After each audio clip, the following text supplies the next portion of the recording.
Welcome into the Firm Paris and Marang. Danny Marang in here. Patrick Harris out today and tomorrow. Lowercase behind the glass on the ones and twos. Appreciate you on this wonderful, wonderful Tuesday. Had to double check that. Days of the week, not my strong suit. How's everybody doing now? We got out of the oven and now we're onto the cooling tray. Nice little 80-degree day today. It's the more mild of the summer days now hitting. Look, I gave in yesterday. I went and bought another AC unit. Really? Yeah, Caved. It caved. Yeah, that's the apartment life, man. You know, I was texting back and forth with the lady, and I was just like, so I'm gonna go grab another AC unit because we have one in the living room, and because the bedroom the night before was just 1,000,000 degrees, and it was just like this is not gonna work. My big butt, I could weigh 140 pounds. I couldn't. I'm just too thick for that. I could have 0 pounds of fat on me and I would still run 1,000,000 degrees. I've always run hot. So when it gets up to 97 degrees and you don't have HVAC, like internal AC, a single window unit just not going to cut it. My girl looked at me the other night and said, "Is it time for us to open up the windows?" And I looked at her like, there's no such thing as opening up the windows anymore. Yeah, no. We've passed that. No, it's over now. If you get up in the middle of the night and it's dropped down to like 60, you can talk me into that. But yeah, I was sitting there, I don't know, about 3 o'clock, shot her a text. I'm like, I'm going to head down to Costco and go grab the unit we saw on Sunday. You have any objections to that? I got no objections. Now, she told me that she thought I was a little overkill with it, but she goes, well, you know, it's more for you than anything else. She's like, I'm okay. And I'm just sitting there, it's like, okay. But you didn't say no. So, and the thing about those units is like, God, I'm saying unit a lot. Those window units, if you move somewhere, like, you know, I had AC at my old place, like the heat dome, when it got up to, was it 118 degrees? My AC failed at my house. And I had, this is like, during COVID when supply chains were a complete and utter nightmare. Oh, God. But I had a home warranty, and they ended up like putting in a new like $15,000 AC unit. And I think I paid $1,000. And I was like, well, that home warranty just paid for itself like the next 15 years, so I'm good there. But we had to put either 3 or 4 window units in to keep the house like below 80 degrees. That might be too many. We just had to. Because you got to remember that the house was built in 1952, and it still had single pane windows.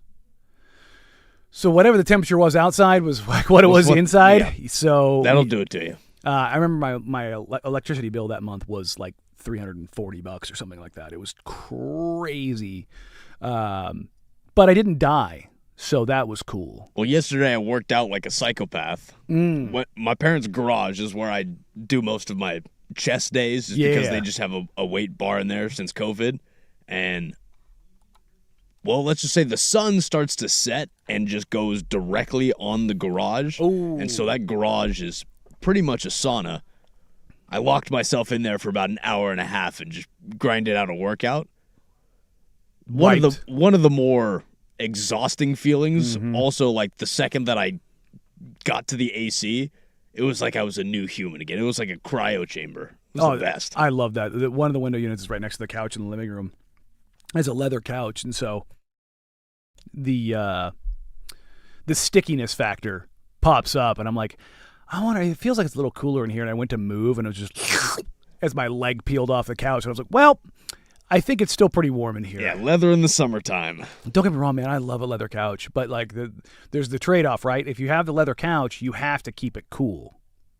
There is something about, because I had a leather couch for a long time, on a hot day, when you come into a cold house with a cold leather couch, oh God, I love that feeling. That's a crisp feeling. You get into it, and it's like the opposite of like, butter melting, but like you just kind of melt into it, even though it's cold. I don't know, you harden into it. Maybe it's too much. God. Easy there. Yeah, well, at least I'm not talking about my mushroom not making it work for my wife like Old Sprague was this morning. So if you want to catch up on that, go ahead and go check out the Odyssey podcast. Fulton goes into Dirt and Sprague and listen to Dirt completely lose his mind. So, But yeah, other than that, it was a pretty chill day. We locked in. We got the contract for the venue. So Nice. I gotta go cut that check or run the card for that to go put the deposit down. So once you do that, it's like, oh, here we go. And to be honest, it's awesome because the venue looks absolutely awesome. I couldn't be more excited for it. So it's a big box ticked. It's the first of many dominoes. I mean, it's not even the first. She got her dress already. She went to one place. The first place she went to, she found her dress. And I was like, oh, love this. So engagement ring, obviously, already taken care of. Did that. Venue, about locked in. Dress, done. Just got to do the alterations. You gotten your suit yet? No, but we're deciding. We have it down to 2 colors. Oh, okay. But I'm thinking I'm going to go tan suit. Tan suit. All right. Think I'm going to go tan. It is in the summertime. It's not a bad idea. And it's the place that we're doing. It's outdoor. It's on a hillside vineyard style. It's gorgeous. I think I showed you the picture of that. I think so. Yeah. It's stunning. And so I feel like not only that, it's going to be an August wedding and outdoor. So black, not really what I'm hoping for, but we're at elevation a little bit. So it's going to be usually 4 to 5 degrees cooler. But I looked at the average temperature of that day. It's 85 degrees. That's pretty good. So if we can keep it like 78, 80, I'm liking that. Get one of those misters out there. Do something out there, yeah. And it's not going to be super huge, so not going to be people piled on. And we were talking about it yesterday. And I was like, was it yesterday or Sunday? God, everything blends together.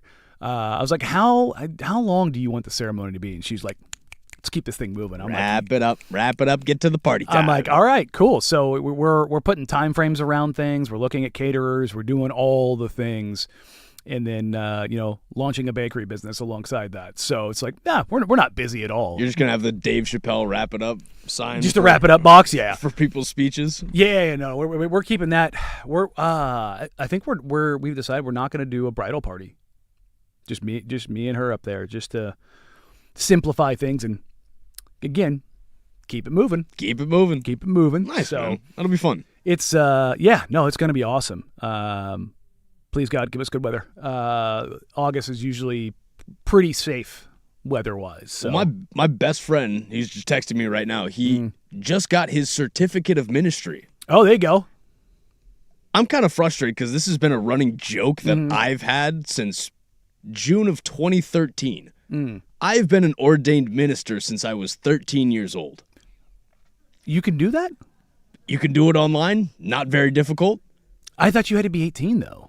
So did I. Interesting. But I've had a certificate of ministry since June of 2013. That's crazy. And now my buddy's got a real one. He's got a parking pass and everything. And I'm getting frustrated because now I have to one-up him. Oh, there you go. How do you one-up someone in that, though? I don't even know. The fact that he has a parking pass already, he's one-upped. Yeah, you gotta find something. I already had we both have the certificate, but he has a parking pass that goes along with it. And shout out the guy saying if we want some smoked barbecue meat catering, he'll cut me a great deal. I will reach out to you because I put a tweet out yesterday, Sunday. All the days. Look, if you've got buffet style catering leads, ideas, text them in, put them on YouTube, tweet at me, my DMs. That's the next thing we're looking at. We're looking at food. And I am not opposed to options. I want to have options with food, but we just want to do it buffet style because where we're doing at the place that we're doing at it's a little more open, and we don't want to do the plated thing. It just becomes more difficult. I just want to it's going to be gorgeous, but it's going to be chill. So we don't want to be hoity-toity and stuffy. We want people to come up there. And, buffet style is probably the way to go, especially in the summertime. It just feels right. You know what I mean? We're outdoors. It's gorgeous. The location is incredible, and the property is huge. And it's just spread out, have fun. Don't worry. We don't need suit and tie waiters out here. Everybody here's your food all at the same time and making sure. Nah, man. Here's your food. Chow down. It's just I don't know. I like the simplification of it. The ordained minister or the ability to marry folks. Tiff is actually going to preside over a wedding in October. So she's got to go do that same process. And here's something I found out. Not too difficult. So get a 13-year-old lowercase could figure it out. Oh, look, I wasn't going to say it, but, she takes it very, very serious. She wants to make sure she does, dots all her I's, crosses all her T's, and like really pours into it, and that's her to a T. But this is what I found out about like that whole process. So my pastor at my church is the chaplain for the Trailblazers, Mike Tatlock. If you see him around the building, I've known him for a long time. Awesome dude. And when I told him that I was going to propose to Tiff, I don't know, 4 or 5 months ago, he was like, man, I would love to do it if I can. He's also doing the chaplaincy for the Portland Fire right now.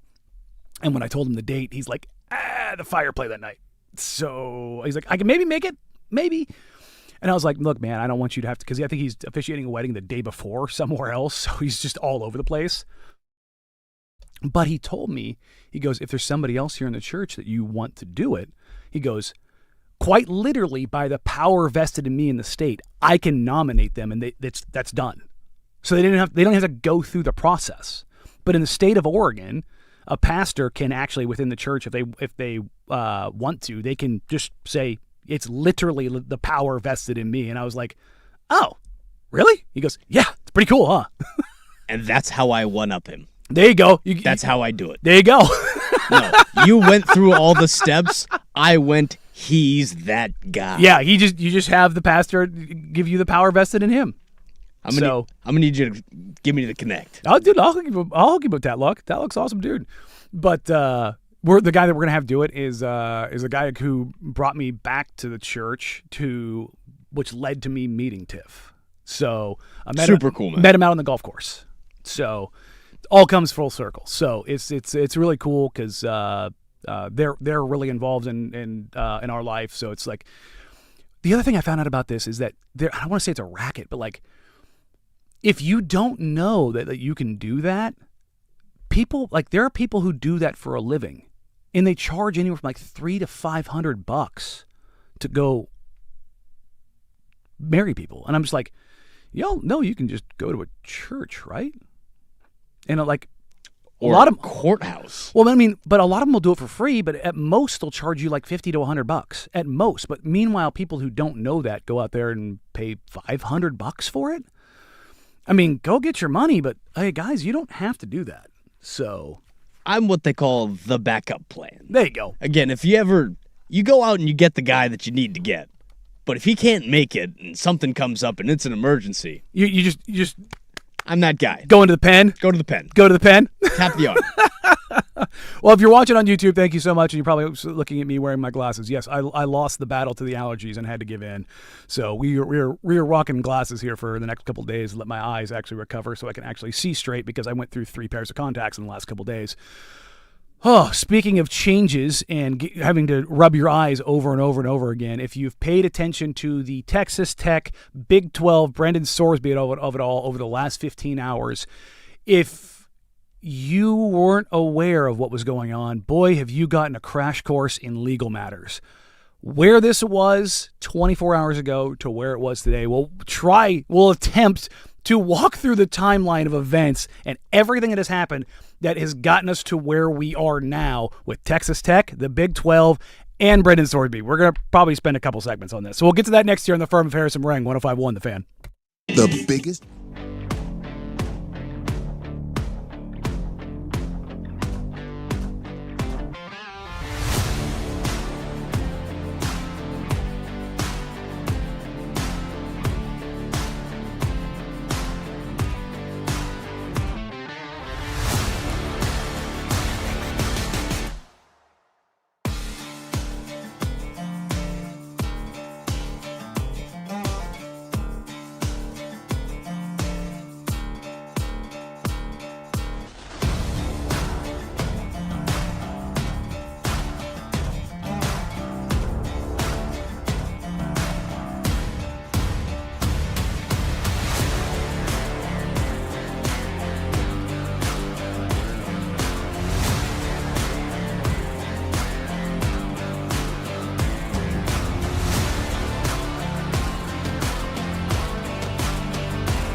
Okay, try to keep up with me here.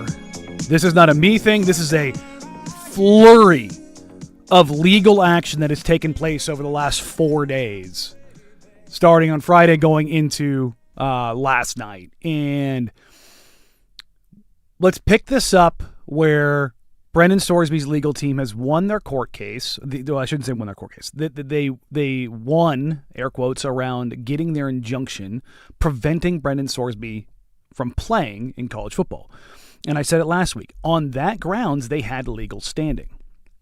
And then we got the other schools, other ADs, the other conferences start with the "we're not going to play Texas Tech" stuff. Okay? That's where the genesis of this is. Well, Texas's Attorney General decides after the Big 12 is trying to exert pressure that he's going to tell them, "we will sue you over this process." That leads to the rest of the Big 12 closing ranks. And they had meeting after meeting after meeting. And if you remember, I believe it was on Friday, we talked about the meeting they had and how they issued a statement of like, "we've met, but we're going to keep this behind closed doors." Well, it turns out one of the Big 12's members, BYU, has some graduates who go to one of the, a partner at one of the most powerful law firms in the entire world in Sidley Austin. This is like, these are the kind of firms that the Saudis hire. Okay, these are the kind of firms where it's the Balmers, it's the Bezoses, it's the nation states. Like, those are the kind of clients these law firms have, right? This is not, "hey, I'm a really good sports attorney in the U.S." This is, "I'm one of the most powerful law firms in the entire world." Okay? What they do is do really, really, really, really, really in-depth litigation. And they find every single pathway to manipulate, to force, to leverage every inch of law. These are the kind of companies that find comma placements to make arguments against. Okay, I say all of this because that's the kind of power that the Big 12 all of a sudden realizes they have. Or they knew all along. And first you had Kansas's Attorney General telling Texas, like, "we'll fight you. We got no problem with that." But then also the Big 12 brought in Sidley Austin. And we talked about whether or not it was right for these other schools and to kind of act the way that they did. I got, and I think I agree to an extent what kind of Harris was saying, was like, they're doing this out of, well, we would never do that. There was certainly an element of that. But also I thought there was this was how they were going to exert pressure. And so when you look at that, it's like, okay, how can you exert pressure if the legal filing here is, well, you can't tell us we can't play because you're denying his right to pursue this because he's not an employee. And that was murky ground. But once they elevated beyond that argument and they started talking about suing the other schools, they basically screwed themselves because it opened them up into countersuit. And it doesn't matter kind of who you talk to or who you talk to, who was reporting this. Basically, everyone is saying both Texas Tech and Texas AG overplayed their hands drastically. They thought they were the biggest swinging you-know-what in the room. And in doing so, they opened Pandora's box, and bigger, badder, stronger, more powerful legal teams came in and said, "thank you for opening up a door. This is how we're going to proceed." And with that, you had countersuits, counterclaims, challenges to basically every single thing. As soon as you create a little bit of legal leeway. Yep. That's where the lawyers are going to take over. And so David McKenzie Law has this. This is kind of this is going to be very long. I'm going to read some chunks of it, but like, this is what I mean in doing this. So he said the Big 12 has gone to federal court to ask permission to have a conviction There was a time when a conference could simply disapprove a player who bet on his own team's games. Now it needs to be a declaratory judgment first. Texas AG's threatening letter to the Big 12 was an unforced error of the first order.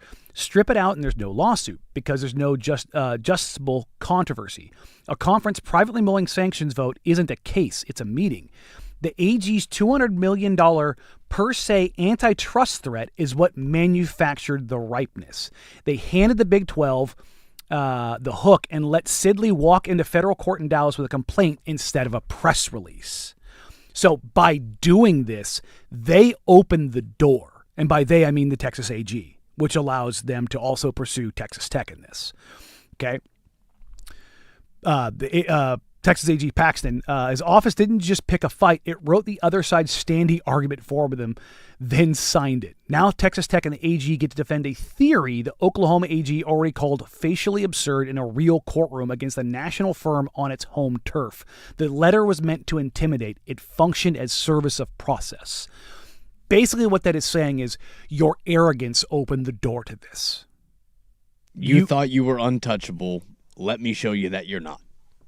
And they open the door to what is ultimately their own undoing. Now, does the Big 12 accept the resolution of Brendan Sorsby not playing at Texas Tech and going into supplemental draft and probably, say, hey, we good now?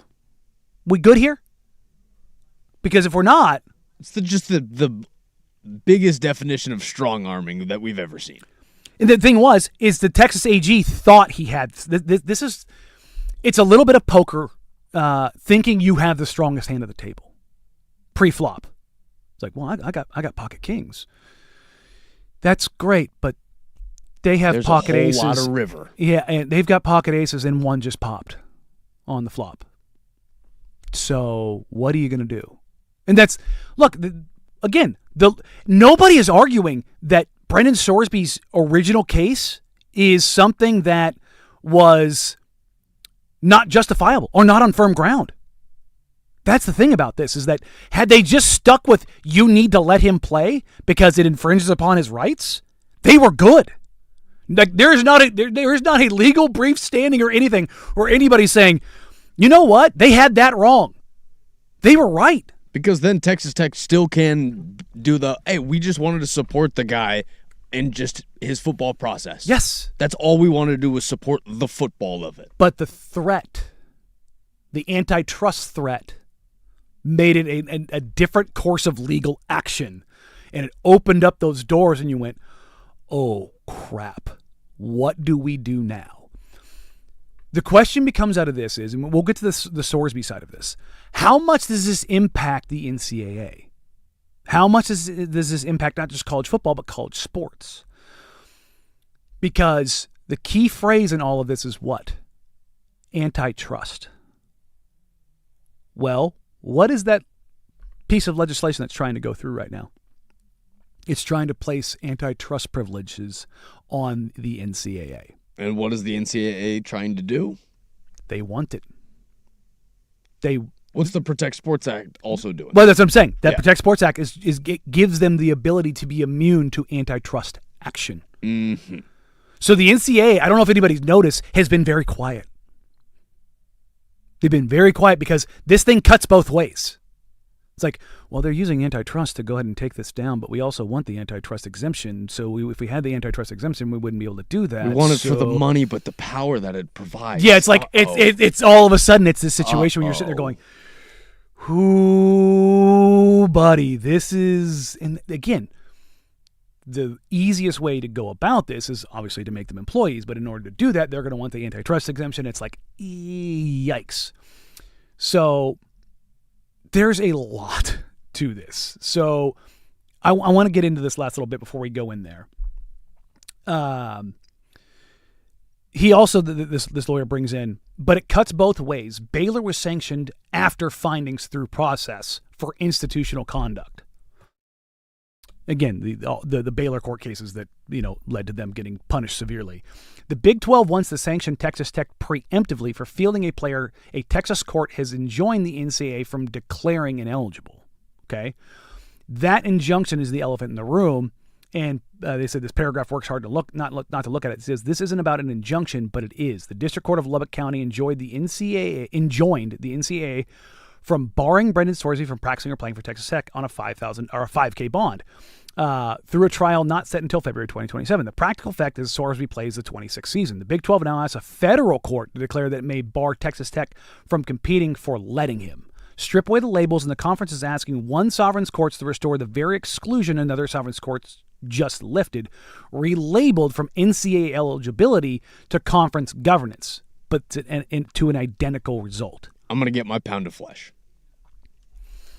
So, where does this leave us now? Because Brendan Sorsby is trying to declare for the supplemental draft. But does it have to happen? And what does that mean not only for Sorsby, but for anybody else implicated not only in this, but other situations? Because we've talked about what the NFL can and can't do. And because Sorsby is not a member of the collective bargaining agreement of the NFL, he has no rights. So we'll get to that next and the doors that opens. But first, here's Lowercase with a sports center update on the firm of Harrison Marang, 105.1 The Fan. Now, from the George McCoy at Warren Allen Sports Desk, a Sports Center update on the Fan Sports Network, 105.1 FM and 1080 AM. This sports update is brought to you by Mountaintop Metal Roofing. No maintenance, energy efficient, fire resistant, and a lifetime warranty. Do it once, do it right. Visit mountaintopmetalroofing.com. First on The Fan, quarterback Brendan Sorsby plans to apply for the NFL supplemental draft. According to Pete Thamel, his stunning reversal in the saga over his eligibility after he admitted to betting on college sports, Sorsby will pursue the NFL in the supplemental draft. The last supplemental draft came in 2023, but no one has been selected since 2019 when the Cardinals selected safety Jalen Thompson with a 5th-round bid. Your Portland Fire fell to the Minnesota Lynx 107-74 last night. Natasha Howard finished with 18 points as the leading scorer for Minnesota as 7 Lynx players finished the game in double figures. Fire moved to 7-9 on the season as they will host the Seattle Storm inside the Moda Center tomorrow at 7 p.m.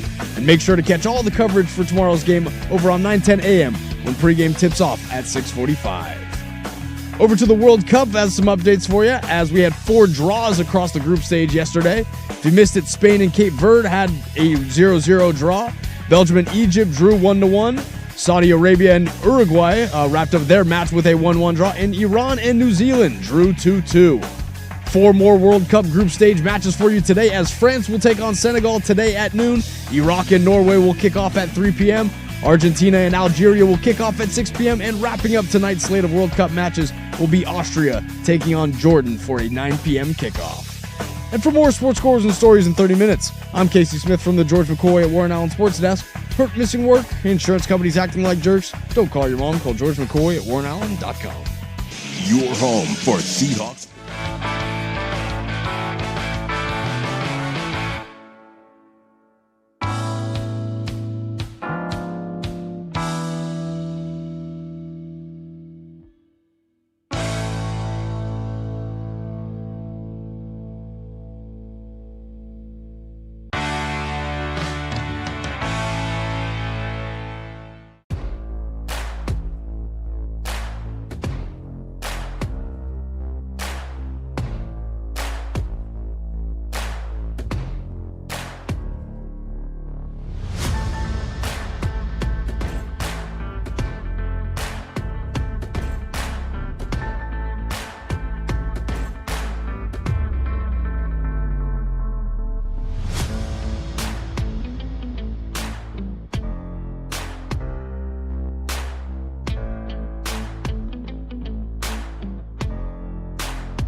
Last second, we had a dive into what is legalese for what the heck is going on here. Now it's about the ramifications of those actions. Okay, so there's a couple parts to this. First of all, Cody Campbell basically issued a 20-paragraph statement that said, hey, we're going to pay whatever Brendan Sorsby said he was allotted to be paid because we also don't want to get sued. But also he can go. He can go. The takeaway paragraph here from Cody Campbell. Texas Tech will continue to provide the support and recovery resources Brendan requires on his journey. Furthermore, Texas Tech will not seek return of any amounts already paid to Brendan through his NIL agreements with the university. We've overstepped our bounds. Please don't sue us. Please don't sue us. Even though, we were going to bat for you, this resolves things for us. We'll go down this because that lawsuit that just got pushed our way, we don't want to deal with that either, and we don't also want to continue litigation with your legal team. So we're just going to go ahead and take the money we already gave you, and we're just going to call it a wash, okay?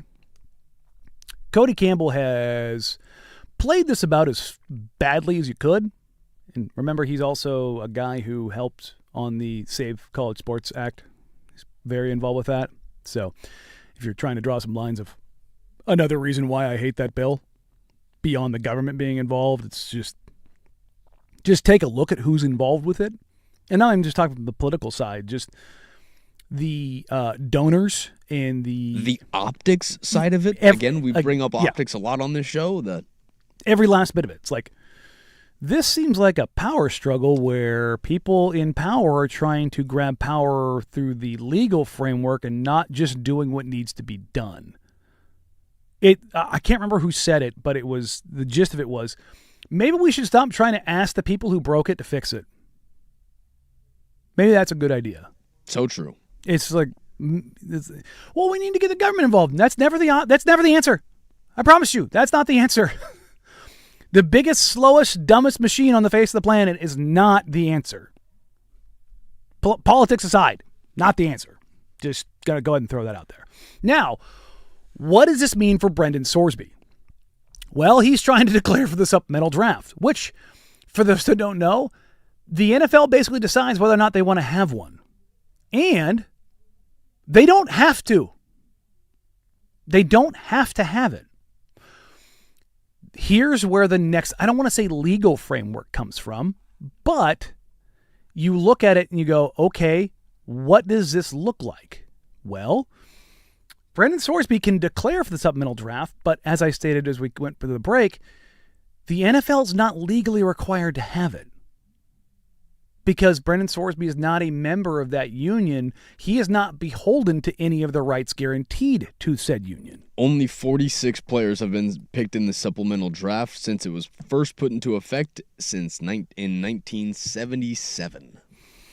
Not a lot. And here's the really funny thing. Do you know why the supplemental draft exists? It is to allow players who are not eligible to play college football a chance and an opportunity at the draft. As of right now, what is the legal standing of Brendan Sorsby in college football? Is he eligible or ineligible? Is he eligible? He's eligible. The case that he pushed to have eligibility until February of 2027. He's eligible. I'm just piecing this together right now. That's the hilarious part of this. He might have screwed himself. For guys that are ineligible for college football. Yes. Wow. So his push for eligibility, it's already got, you can't go, well, we're just going to drop that. Because you've already won that case. You've already won that standing. You are technically eligible. So wouldn't that make him ineligible for the supplemental draft? Ding, ding, ding, ding, ding, ding, ding, ding, ding. That's exactly what the NFL can say. That's exactly what the NFL can say. Sorsby's attorney is dropping the lawsuit, however. There's already been a ruling, though. The NFL can now just say, sucks to suck, dude. Enter the draft next year. This could be, remember we talked about, like, what can the NFL do? What can the NBA do? What can MLB do? What can these leagues do in these kinds of situations? They have massive legal teams, too. So he is ineligible because they have because his attorney removed the. Oh, so they are going to say that it counts that way. Yeah, so the league's filing on Monday asked federal judge to bar Paxton's office from preventing the conference. Trying to find the line. So, yeah, Sorsby's counsel is expected to withdraw his lawsuit from the Texas State Court, meaning the quarterback will return to being ineligible. I have a reeling suspicion the NFL is not going to go with that. Because if the NFL wants to wash their hands of this and just say, nah, we're good. Because that's the hilarious part of this, is he got his eligibility. They could just flat out say, like, you know, we look at this and we see that, you know, you fought for eligibility and you won it. I don't know if we want to allow that to be the standing that we operate on. Now, Sorsby and his lawyers could challenge that, but are they going to win that case against the NFL? That's a difficult spot to be in. So, because the actual language, according to the collective bargaining agreement of the NFL, it is held if a player who was not eligible for the draft in any league year becomes eligible after the date of the draft, he will be eligible to be selected in a supplemental draft if the league elects to conduct such a draft. That's the actual language.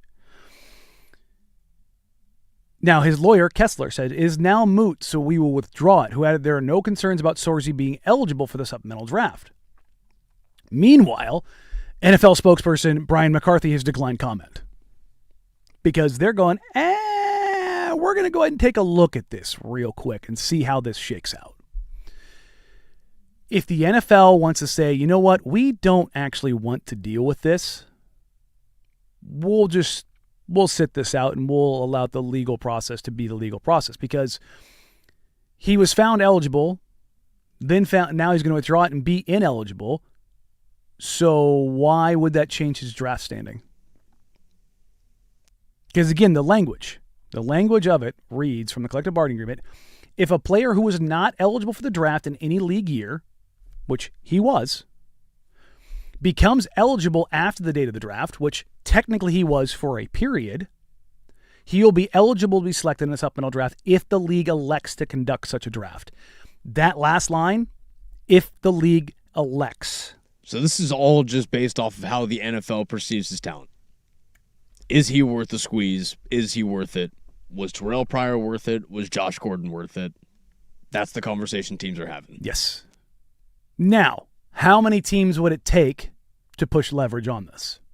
You know, you were jokingly said before the show, if they do this, the Arizona Cardinals should just do it.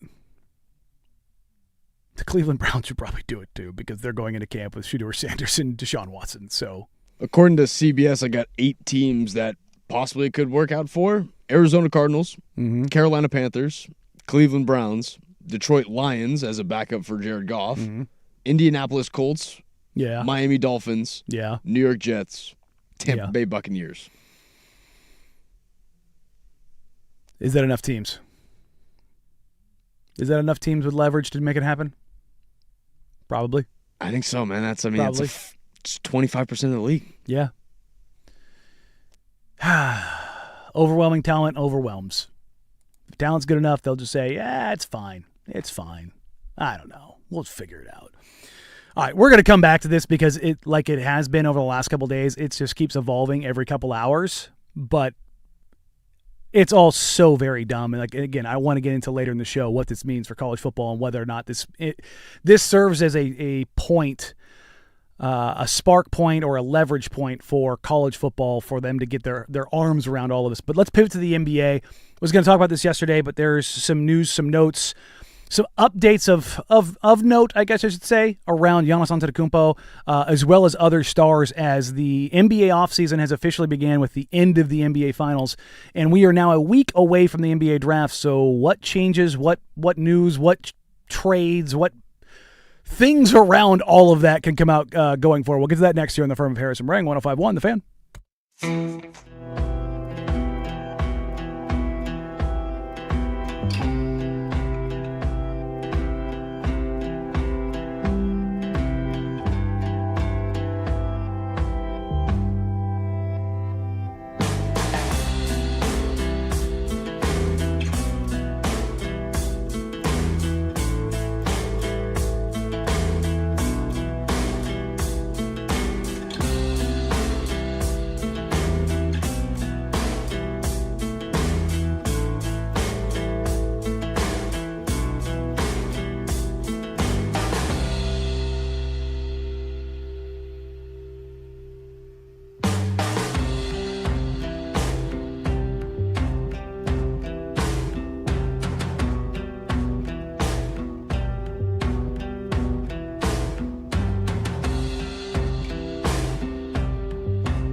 Well, the sports world has been pretty heavy with the NBA Finals, World Cup, Stanley Cup. Brendan Sorsby. We've talked some NBA, obviously the hiring of Thiago Splitter of the Chicago Bulls. So I had this one pocketed from Friday. Zach Lowe and Bill Simmons on Zach Lowe's show on The Ringer said in public what has been uttered behind the scenes for the last couple weeks. The quiet part out loud. Case, you got that audio? I would definitely watch Boston, potentially diving in, not just dipping their toe in, but diving in. I think they dove in. From what I heard, they made an offer in the past week, a couple of days before I mentioned it on Thursday. I don't know what the offer was, and I don't know who's in it, but they are in. Hat was in the ring, which I was really surprised by, as I said on Thursday, because I thought they were sitting it out. And I don't know. Do you think something changed? Do you think they looked at this from every angle, or that they realized, oh, that's it for the Miami offer? We can beat that. Like, what would have changed their mindset? Because I do not think they were in on Giannis at the beginning of the offseason. I don't think they were out. I just the safest bet is always inertia, right? Like the safest bet is we know that the nucleus we have works really well, and there's some degree of risk in shaking that up for a 31-year-old who's been injury prone, and we're going to have to sign him to a ginormous extension. That's a big pivot for a team that has a pretty large window now of being one of the best teams in the NBA when everyone's healthy. So Boston is mulling the idea of getting involved, which has been out there for a while. There's a reason why I've mentioned Boston for the last month.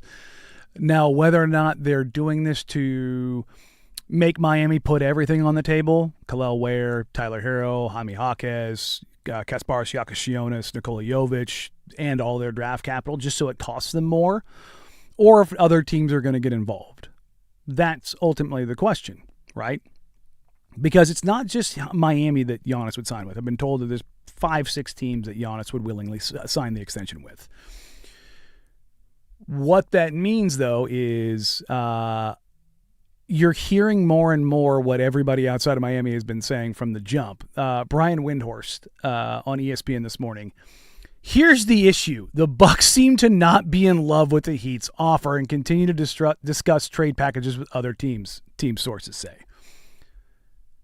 Like Dame, like every other pursuit, like Kevin Durant, the Heat's offer is not that good. It's just not. Do not listen to people in Miami saying, it's done. Do not listen to the Barry Jacksons of the world. Never. Miami never. doesn't have any talent to offer. Khalil Ware is talented. But are you going to restart your team with that? Just put it this way. I really like Donovan Clingan. Is Donovan Clingan the headline piece of a Giannis Antetokounmpo trade? If we're dealing directly, if you're saying, if you're Milwaukee, you want Donovan Clingan, but is that the guy you want to restart your franchise with? Probably not. No. I need more. And again, I love Don, and I think Khalil Ware is an incredibly talented player, incredibly mobile, big, good rebounder, has the capacity to step out and knock down shots, more athletic than Don, not as big or strong. We brought it up a lot. We're talking about a top 75 player of all time. Just top 20 player of all time. We're talking about a guy who put up 50, 10, and 10 in his finals victory. And be like, well, that was a couple years ago. Like, yeah, and he still averaged 27 and 12 last year. Like, Giannis is going to give you 25 and 10. Again, when he plays, he's one of the 5 best players on the planet. He's very difficult to say that he's not the best player on the court every single time that he gets out there. He has an argument every time he steps on the court, and it's really good. It's really good. And I've seen the Heat fans, well, he's been injured. That's the price. You just can't get it. It's like, no, if you want to go get that guy, you make the offer necessary to go get that guy. How many times do we have to teach you this lesson, old man? Like, the poo-poo platter is not going to get it done. Dame to Miami, it's done. It's done. You're just going to take it and you're going to like it. It's like, I've seen them like, well, you can't give up this guy. You can't give up. Like, do you want the guy or not? Either your offer is good enough or it's not. And everything that Milwaukee is signaling is that the offer is not good enough. The question becomes, do the Clippers get involved? Because we've heard Kawhi Leonard, the number 5 overall pick. What team, Paul George ends up in L.A. Kawhi Leonard ends up in Toronto. Donovan Mitchell ends up in Cleveland. Damian Lillard ends up in Milwaukee. It happens. When stars become available, there's a front office somewhere that goes, you know what? Drew Holiday getting traded to the Blazers. That kind of came out of nowhere. When those kind of things happen, when a very good player becomes available, you have to understand the motivations. And that's the thing I keep going back to is John Horst is making a trade for his career, the general manager of the Bucks. He can't just give Giannis Antetokounmpo away and be like, it's fine. He won't have a job. No. It's the same argument I made for Damian Lillard and Joe Cronin. Joe is not going to deal him to Miami for that package. Again, if Cleveland traded Myles Garrett and didn't get back Jared Verse, Andrew Barry doesn't have a job. No. GMs have to get, we talked about it, even in self-preservation, it's selfishness at its core. I'm going to get my pound of flesh because I have to make sure that I can still work with what I've dealt my hand with. You take a look at everything that comes with that. Now, Windhorst also goes on to say, what in the world is taking so long? The Bucks and the Heat have been in talks for months. Giannis Antetokounmpo has, for some time, been open to signing a contract extension in Miami, which has furthered the Heat's desire to find a trade pathway. He says, in the end, the Bucks might have to take it if they're resigned to trading it away, but they also know there's no bonus for speed. They're well aware this move could define the next decade in Milwaukee. Duh. Look, the four-letter loves to sit there and say Miami, Miami, Miami, Miami, Miami. The last time they did anything was when they had cap space and LeBron went there. That's the difference. They didn't have to give anything up for him. So this idea that that's going to happen, I don't believe he's going to Miami. I don't. And it's not even like the anti-Miami of me. It's I don't think they have enough, and I don't think John Horst can make that deal. Because you can't make that deal without the entire fan base flipping on its head and going, fire this guy. So you have to get your stuff back. You have to do something. If it's not getting your stuff back, it's getting a really, really, really good player that you can build with going forward. All right, coming up next, the NBA draft is a week away. We'll dive into some draft intel, news, notes, and how things are shaping up that could end up defining which way teams go in the NBA draft next week. We'll get to that here in hour number 2 on the Firm of Harris and Marang, 105.1, The Fan.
From the George McCoy at Warren Allen Sports Desk, a Sports Center update on the Fan Sports Network, 105.1 FM and 1080 AM.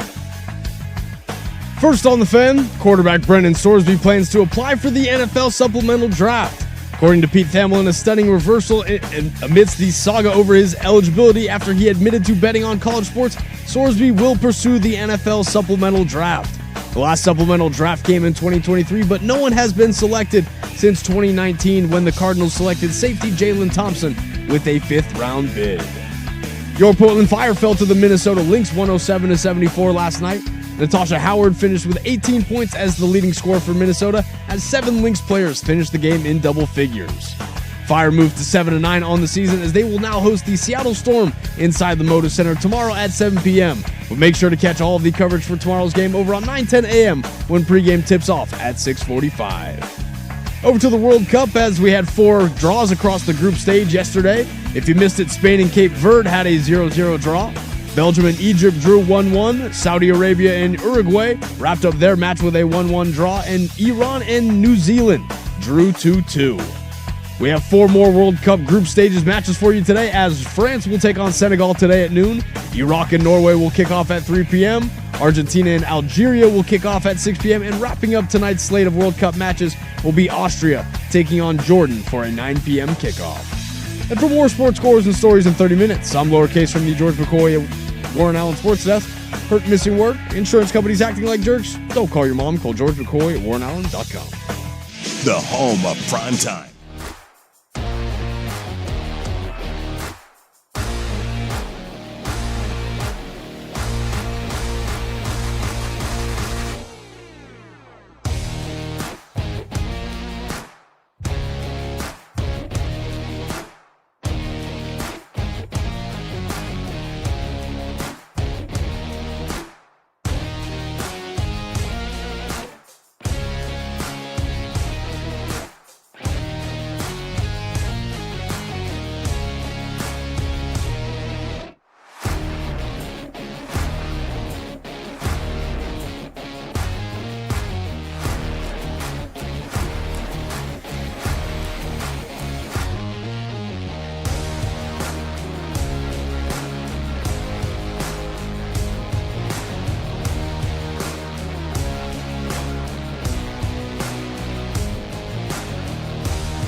Number 2 here on the firm of Harrison Marang, Danny Marang in. No, Patrick Harris, he's out today and tomorrow. I'll be back on Thursday before we're off on Friday. Lowercase behind the glass. We appreciate you joining us. You can hit us up here on the fan text line, 503-864-6326 on YouTube, youtube.com/1051 The Fan. We appreciate you. We love you. Thank you for hanging out with us on this wonderful, wonderful Tuesday afternoon. A nice little reprieve from the high 90s, down at 80 degrees now, and just able to just chill for a bit. The NBA ain't chilling. That's for sure. The NBA draft is a week from today, and the current odds have A.J. DeBonsa as the number 1 overall pick, minus 400 on the betting odds. Darren Peterson, number 2 at plus 300. Cam Boozer at number 3. Those numbers aren't as big as I thought they would be, but bigger than I expected them to be. A.J. DeBonsa, for my money, is who's the guy that I would go with. I would go down that path 10 out of 10 times. Just because I trust him more than I would Peterson. And I think Cam, I wouldn't go with Cam just because I think having the versatility of a guy like DeBonsa means more. But there's an argument for Cam Boozer to go 1. And I'm not going to balk at that at all. He's incredibly good. But what this is now shaping up into is a grander stage version of what we had 2 years ago. For those that don't know, Alex Sarr did not want to go to Atlanta. And that is in part what led to the Atlanta Hawks selecting Zachary Rizachet. Sarr wanted to be in D.C., more French-friendly, which is kind of funny because Rizachet is French as well. And Sarr had 83 points dropped on his head top this last year. He did. But I also think Sarr, for my money, was the best prospect in that draft. Wemby removed from this, Sarr is the best moving 7-footer I've ever seen. I've never seen somebody that big move like that. His ability to be a pliable athlete and deploy that athleticism the way that he does is truly special. Whether or not he's able to actually put that all together as a prospect, we'll see. But the way he moves, the ground he covers, his instincts are incredible. How translatable that ends up being on the highest of ends, we'll see how that shakes out. But the most recent news coming out of the prep heading into the NBA draft is that Darren Peterson is working out only for the Washington Wizards, who hold the number 1 overall pick. He is not working out for anybody else, which includes the Utah Jazz at number 2. Now, it's a quick history lesson. A.J. DeBonsa went to BYU. Danny Ainge, former general manager and president of the Utah Jazz, and Ryan Smith, the owner of the Jazz and the Utah Hockey Club, totally blanking on their name. Mammoth. I wanted to say Yeti because that was one of their names, but they were going with, but yeah, Mammoth. And I believe he owns the Delta Complex now, and everything around that is trying to also push for a baseball team. Utah, Salt Lake City doing pretty well in that regard. They pitched in $8 million to BYU that happened to land A.J. DeBonsa at BYU. He has been in their backyard for the last year. I think it's very easy to draw the line of they would very much like to have A.J. DeBonsa. Now, A.J. DeBonsa is still the favorite again to go number 1. Okay, but if you're looking at what the Washington Wizards are flagging, along with the Giannis news, there has been talk about potentially, if the Miami Heat miss out on Giannis, that they would look at Trae Young. Well, if Trae Young's gone, where do the Washington Wizards have a gaping hole at? Point guard. Because Bub Carrington ain't it, pal. Okay? Shout out Denny Avdia. But with that, okay, if the Giannis trade goes down here in the next couple of days and Miami does pivot to Trae Young, what does that look like? Well, that could also be a leverage point for Trae Young, who most expected to get a below market deal. I shouldn't say below market. He would get a market deal, but at a lesser rate than the max. Now, Trae Young has also said, was it last week, I've never been slept on in my life. What are you going to say when the Washington Wizards are the number 1 seed in the East next year? Well, they could be without you, Trae. They could be without you. They couldn't. I'm lying through my teeth. They will not be the number 1 seed. I'll take any bets against that. But if they ultimately decide to go with Darren Peterson at number 1 and make a move for Trae Young and get some of those assets and kind of kick the can or continue their rebuild, well, now A.J. DeBonsa is available to go number 2 to the Utah Jazz. And the boys this morning were talking about the last 8 years, having 2 different teams in the finals every year with the exception of the Miami Heat. So basically, was it 15 teams in the last 8 years have been in the NBA finals? Picking teams that could make the NBA finals not of that group, so the other half of the league. For me, it's easy. It's the Detroit Pistons in the East. Cade Cunningham. And I heard them make the argument for the Atlanta Hawks. Like those are probably the top 2. I wouldn't be surprised if Orlando made a jump. I think the 4 that you pick are Detroit, Orlando, Cleveland, and Atlanta. That's a pretty easy. Maybe Charlotte, but again, we don't want to be in the LaMelo Ball business. No. In the West, it gets infinitely harder. Minnesota's the easy one to latch onto. Then Houston, I brought one to them. And again, I don't believe this, but I do believe that if the Utah Jazz do land A.J. DeBonsa, the starting lineup of Keontae George, A.J. DeBonsa, Lauri Markkanen, Jaren Jackson Jr., and Walker Kessler, that team probably wins 46 games. That team could be they could go from one of the worst teams in the league to a really good team. Think of the Donovan Mitchell, Rudy Gobert teams. That'll be a very tough team for the Spurs to match up against. It's a tough team for anybody to match up against. Because you have 3 7-footers. Triple J and Lowry. That's going to be very and difficult Kessler. For anyone. Like, how do you deal with 3 7-footers?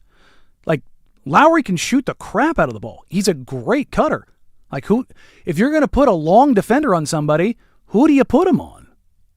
You know what I mean? Like, oh, and by the way, A.J. DeBonsa is a 6'9" 2 guard. That team is scary. Oh, and they'd have Ace Bailey coming off the bench. And again, I'm not the biggest Ace Bailey believer, but he's starting to figure some stuff out. And you look at that and you go, damn, that team looks pretty good. Real quick.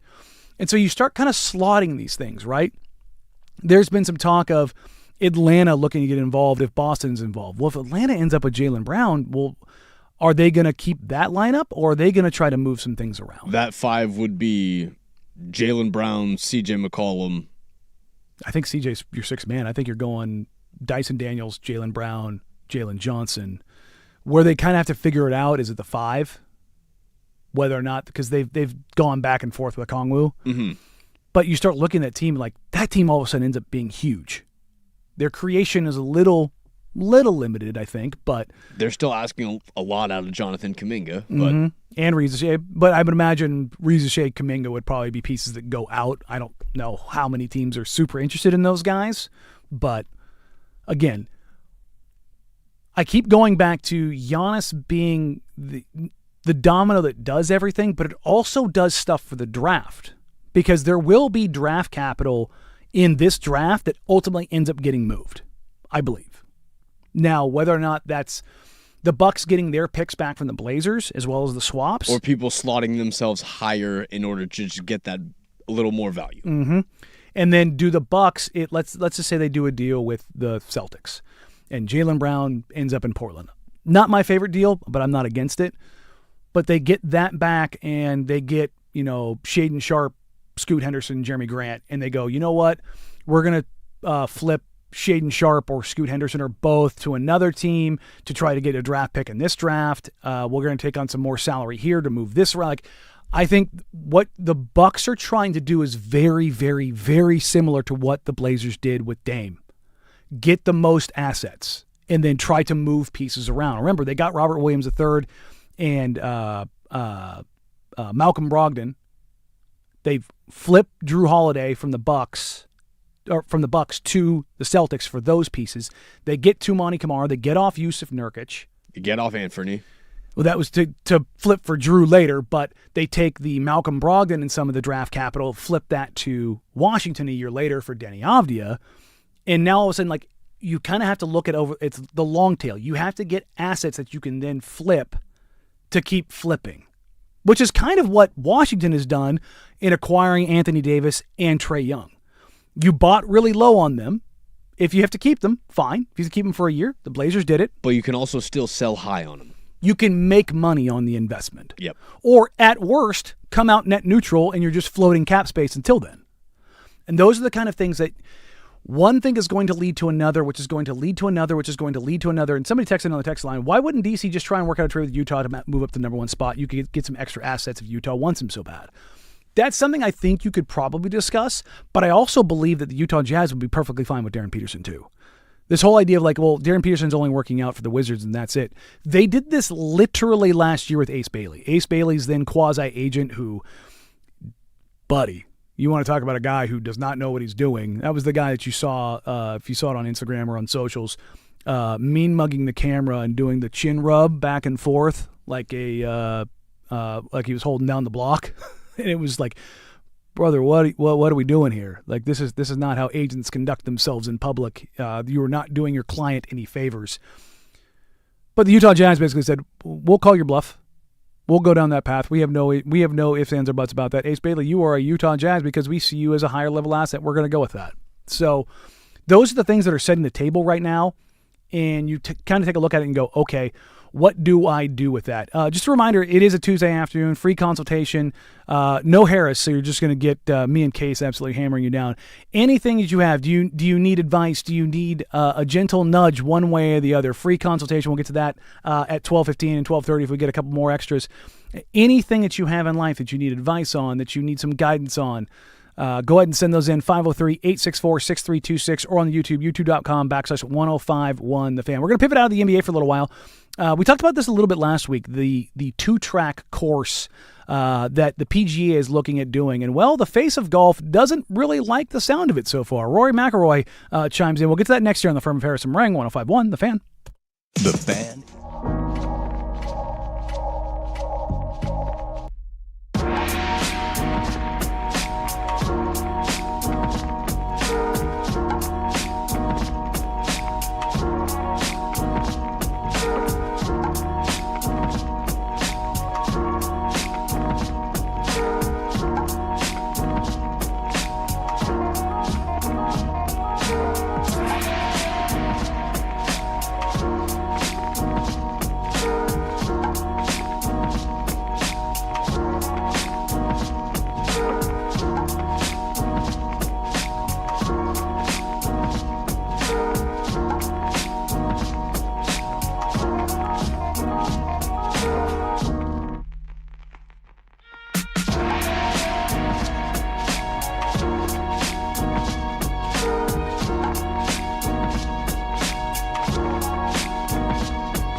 It's US Open week, so we're going to dive into a little bit of golf. I mean, I love golf, but there's also the idea of this 2-track tour that the PGA is pitching, which we talked about a little bit last week, the genesis of it and what the PGA is putting out there. And I don't think they're putting it out there just because they're testing the waters. I think they have a firm belief in what they're doing, and they're trying to establish the framework and garner support around it, which I think the idea of it in general is good because you're adding more stakes to something.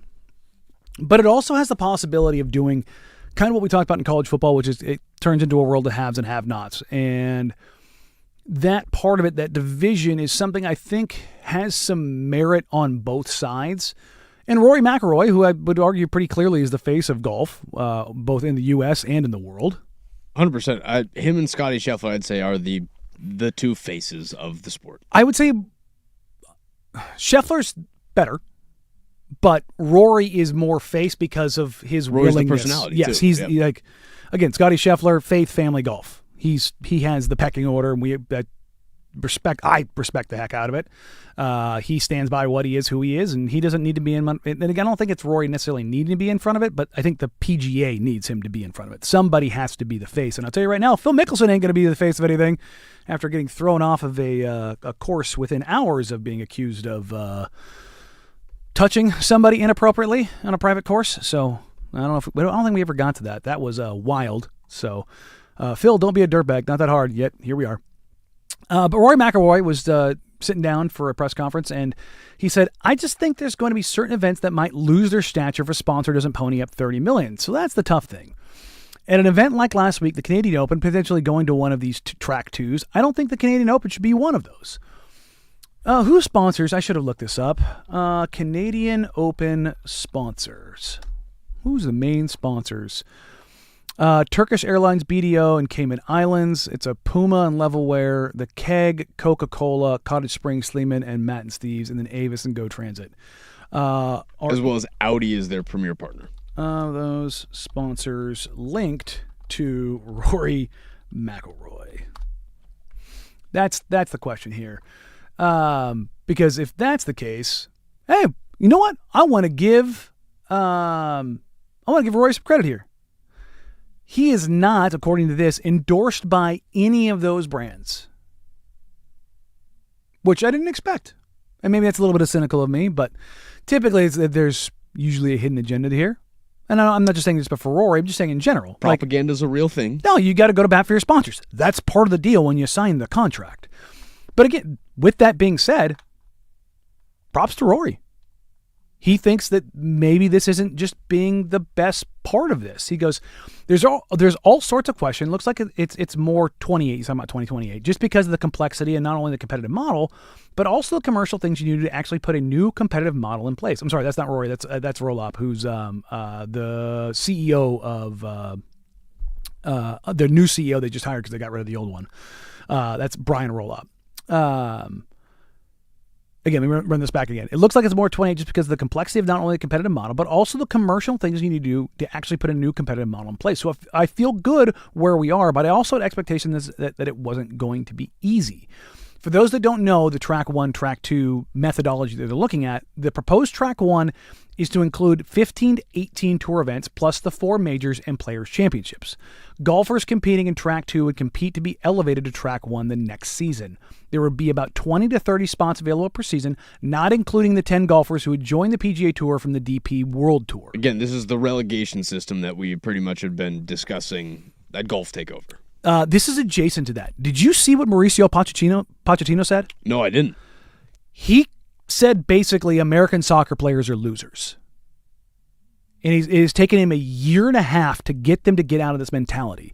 And he wasn't talking about just like that they're bad or that they're not as good. It's that the mentality is different. And the biggest part of that is, he used the MLS as an example. He goes, if you play in the MLS and you don't win for 3 months, what's the punishment? What's the recourse? None.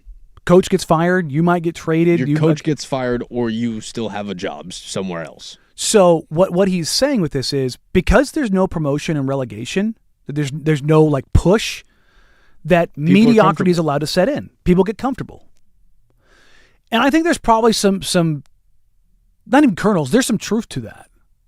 Because like if you're in the Premier League and you're in a relegation battle, all of a sudden, if you're not good enough, you get cut and you end up down in the championship. You end up down in League One. You end up down in League Two. Like that's the life for those guys. Well, the MLS, because that doesn't exist, and that's why owners love it, because it protects their investment. Same as the NFL, same as the MLB, same as the NBA. But it's why I've been a big proponent of what is happening in college football, which we'll get to a little bit later. I don't know if you saw what the dividing line of money was, the revenue generation and how that ties into everything. It's pretty interesting of like what the legal framework is they're saying of being a part of pay to play. I know, I haven't seen it. Okay, we'll get into that a little bit later.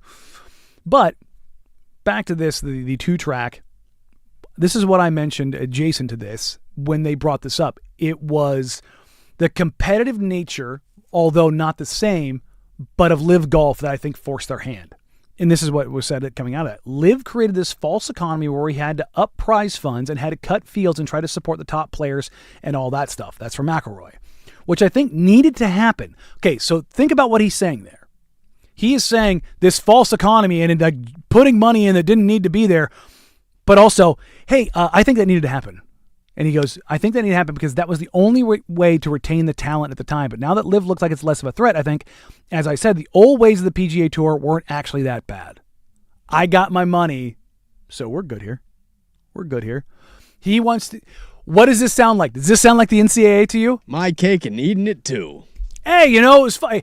I'm a top player. You had to inject money to keep me and other guys around. But, let's just go back to the way things were. Let's go back to the way things were. Then don't be pissed that guys took the check. Thank you. Don't be pissed that guys took the check. Because the competitive nature and the fear of Live is what drove it.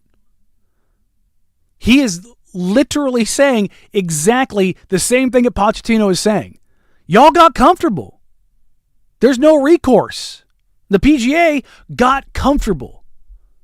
And all of a sudden they said, you know what? We're taking a little bit too much money. Maybe we need to kick more money into this. We need to put more investment in this. We need to bring more into this. We need to up the stakes. We need to be evolving. We need to be changing.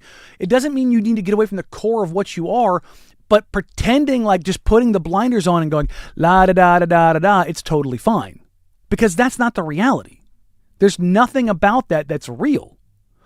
So McElroy is not alone as concerned. Jack Nicklaus, obviously all-time great. He says he's disagreed with some of the proposed changes and the schedule. He says, I don't want to comment on the tour schedule because I'm not exactly in favor of what they're doing right now. I want to sit down with Brian and former tour commissioner Jay Monahan and have that conversation. I hate to see tournaments bunched too much together with too many big tournaments too close together. That's a problem, I think. And I think that's going to be a problem for the tour in the future.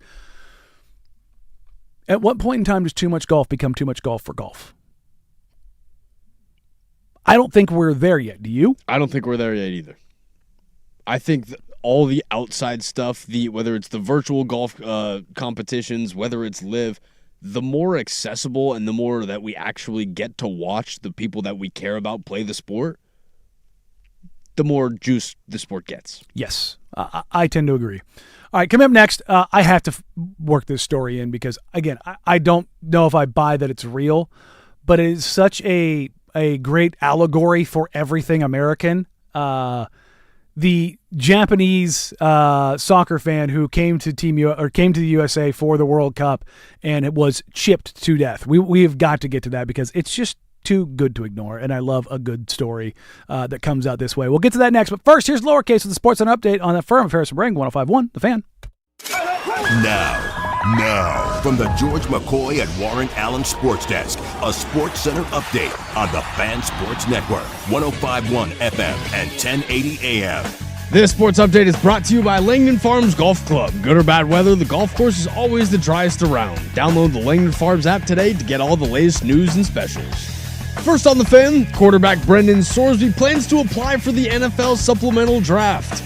According to Pete Thamel, in a stunning reversal in the saga over his eligibility after he admitted to betting on college sports, Sorsby will pursue the NFL in the supplemental draft.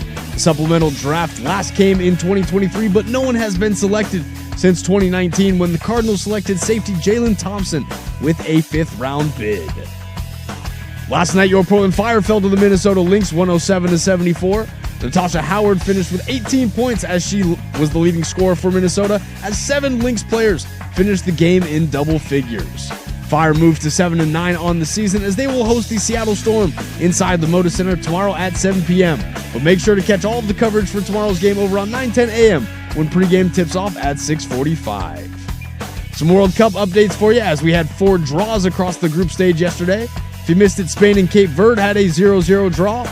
Belgium and Egypt drew 1-1. Saudi Arabia and Uruguay wrapped up their match with a 1-1 draw. And Iran and New Zealand drew 2-2. 4 more World Cup stages matches for you today as France will take on Senegal today at noon. Iraq and Norway will kick off at 3 p.m. Argentina and Algeria will kick off at 6 p.m. And wrapping up tonight's slate of World Cup matches will be Austria taking on Jordan for a 9 p.m. kickoff. And for more sports scores and stories in 30 minutes, I'm Casey Smith from the George McCoy at Warren Allen Sports Desk. Hurt, missing work, insurance companies acting like jerks. Don't call your mom. Call George McCoy at warrenallen.com. Sports Saturday with Joe.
One of the coolest things about the World Cup is all of the people from around the world descending on North America, but particularly the U.S.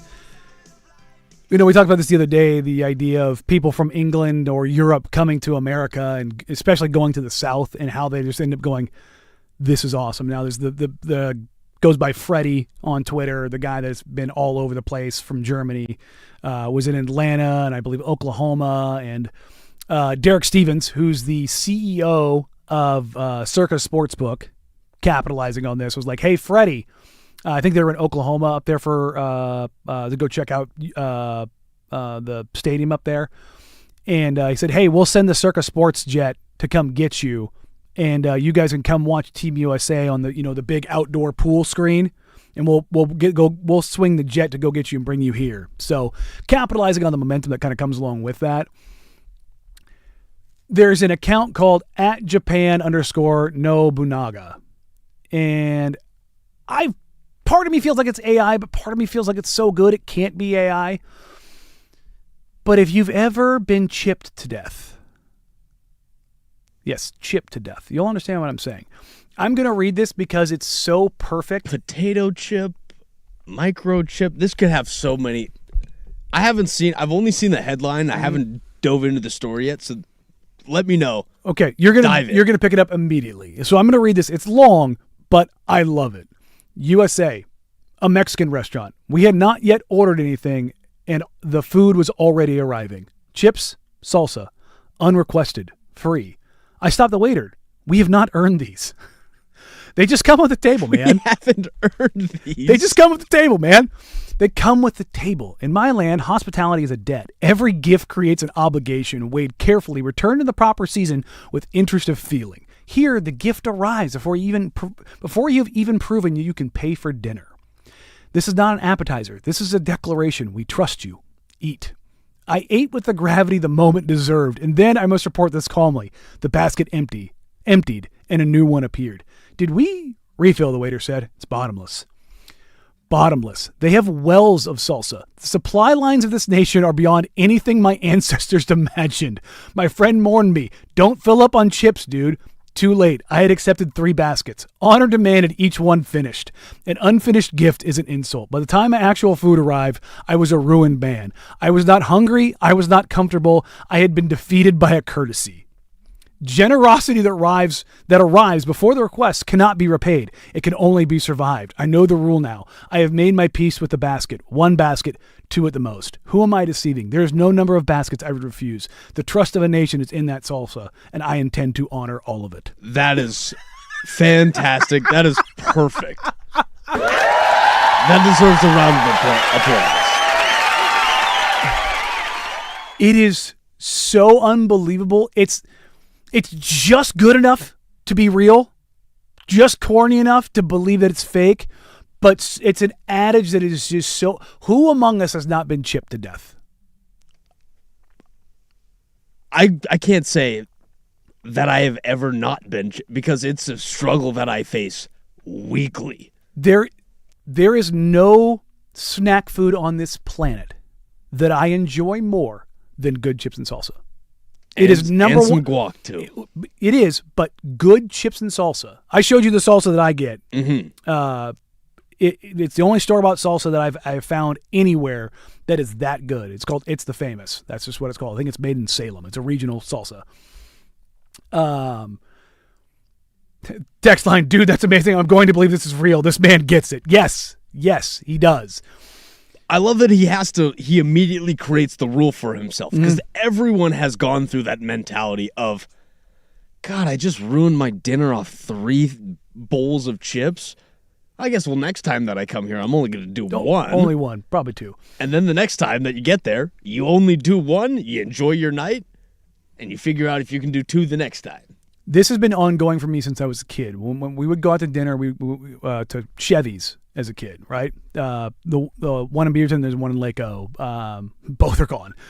But when my family would go out, my mom or my dad, when they would bring the chips and salsa, they were like, can you bring 1 more basket and 1 more bowl? Because they knew I was going to destroy that by myself. I love chips and salsa. My mouth is literally watering right now thinking about eating chips and salsa.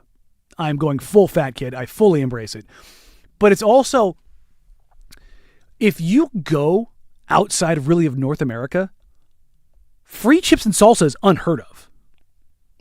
It's you don't go into a restaurant in Spain and get a free glass of wine or free, like, the free chips and salsa is such an American and to an extent Mexican thing. It is not common outside of this country. It's very much a Western Hemisphere thing. It is, and you know what else is uncommon? Free water. If you go to a lot of restaurants around the world, they don't just bring you water.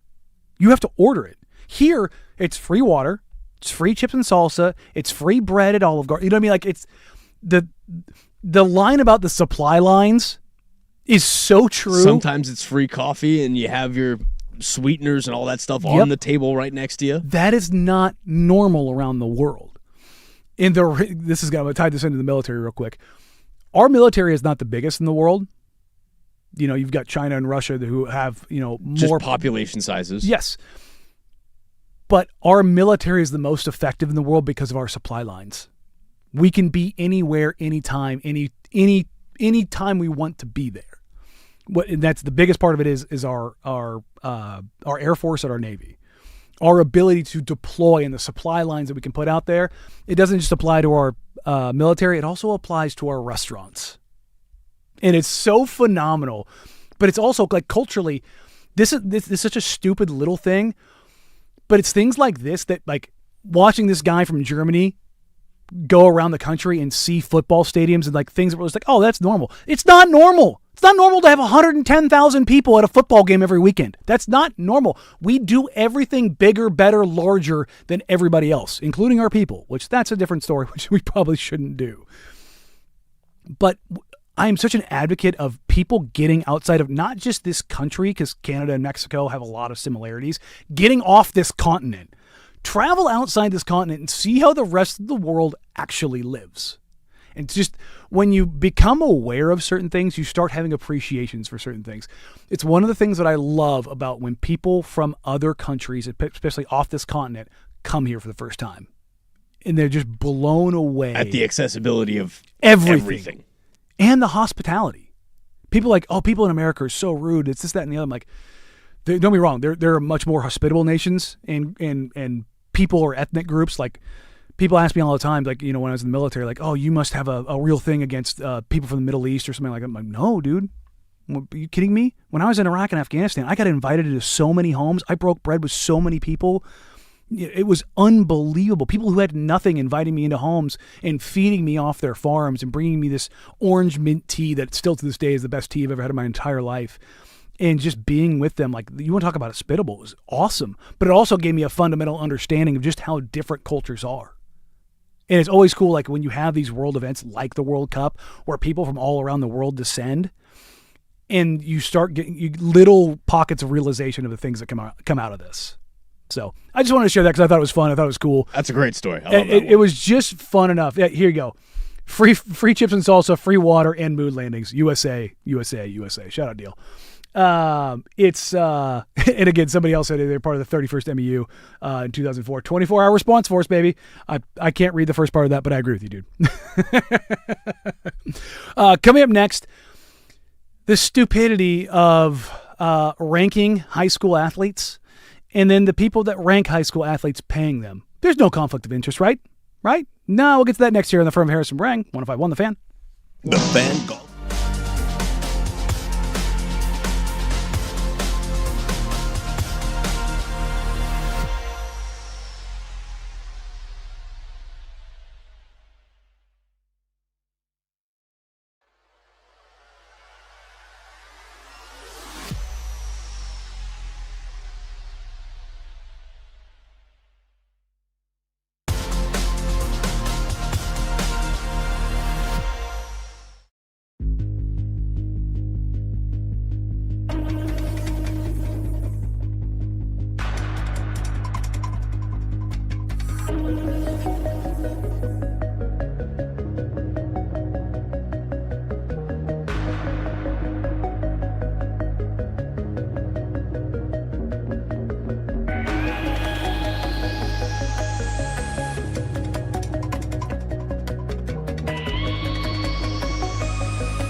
Well, and what should come as a shock to literally nobody, there's a top flight recruit who is claiming that schools have used women for recruiting. Dun, dun, dun, dun! Hide the money, y'all. There's poor people around.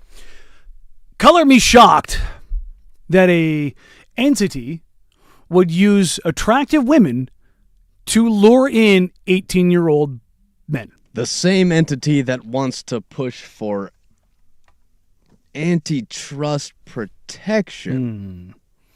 Yeah, that's safe. So, for those that aren't aware, like, this has been charted and tracked for a very long time. If you've been to a college football game, I don't know, ever? In my lifetime, this is certainly not new at all.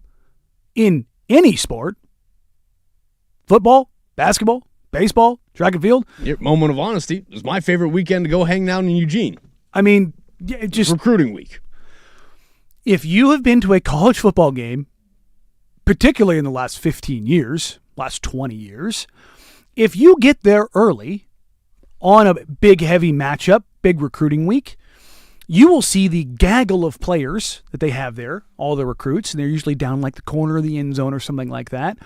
And you will see what are sometimes known as recruiting coordinators who look a certain way. I'll tell you right now, they're easy to pick out. And you can be at a place like Eugene. The camera will find them pretty easy. You could be at a place like Spokane. You don't need to be in LA or Dallas or Miami. You could be, I don't know, somewhere in the middle of nowhere, Pennsylvania. North Bend? Hotbeds for attractive people. That's right? North Bend. That's typically what I think of when I think of. You know what city in this country has the most good-looking people? North Bend. Columbus, Ohio. Ann Arbor, Michigan. Those are the places that I think of. I'll use this as a story here real quick. Dusty and I were down at Pac-12 Media Days before the Pac-12 got blown up. There was handlers going around for the Pac-12, and they all looked a certain way. Here comes USC. They're all in matching. They matched Caleb Williams's custom fit, handmade Gucci suit. They're wearing like, what's the right term for it? Preparatory school uniforms that matched. And let's just say they stood out amongst the crowd. That's purposeful. It's the look of it all, right? But the idea that it's also being offered beyond that is not shocking. Okay, this is Ohio State 5-star wide receiver commit Jameer Brown. He says this is from the Columbus Dispatch, claims he received some unorthodox offers when negotiating NIL. In an interview on June 13th, Brown was asked about the craziest NIL offer he received so far from prospective college. A couple schools have offered a couple females out for me to commit to that school.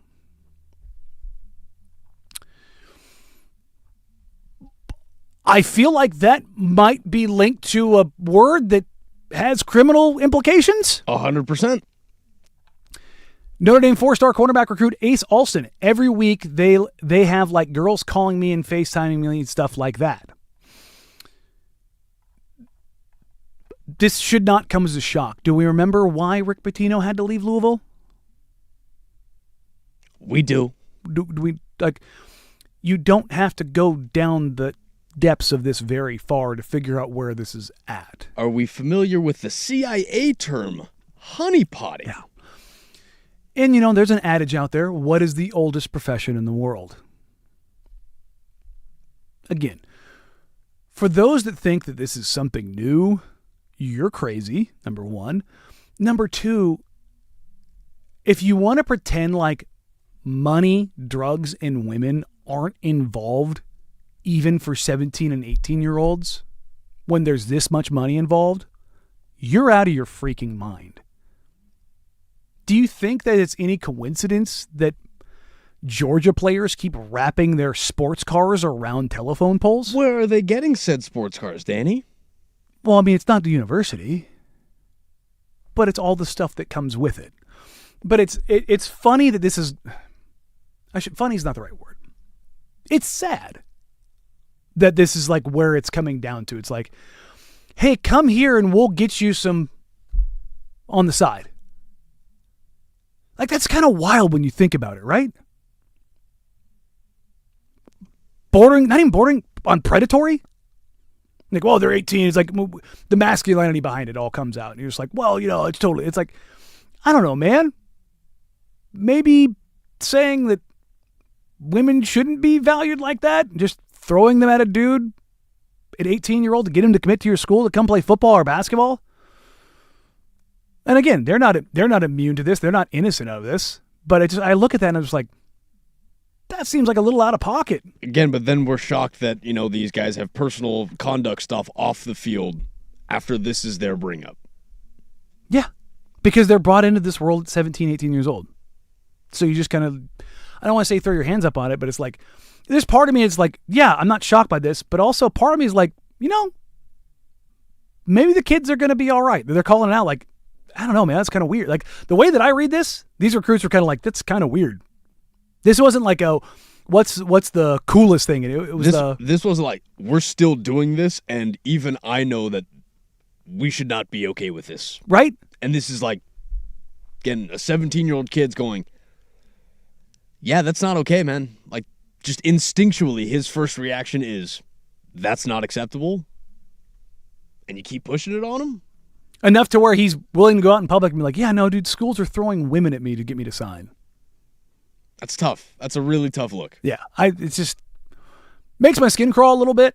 Again, I'm not immune to it. I'm not sitting here like, oh, God, but it's like the seediness, the dirtiness, Again, we sweep a lot of stuff under the rug. There's stuff that needs to be highlighted every now and then. So, and that's one of them. I want to bring this up just because it garnered enough attention to where major publications are picking it up.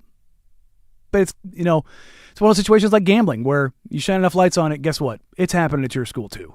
Again, I think I said it last week, but again, the NCAA went from lying about being honest to now lying about lying. Mm-hmm. That's tough. Yeah, you want to have it both ways. Mm-hmm.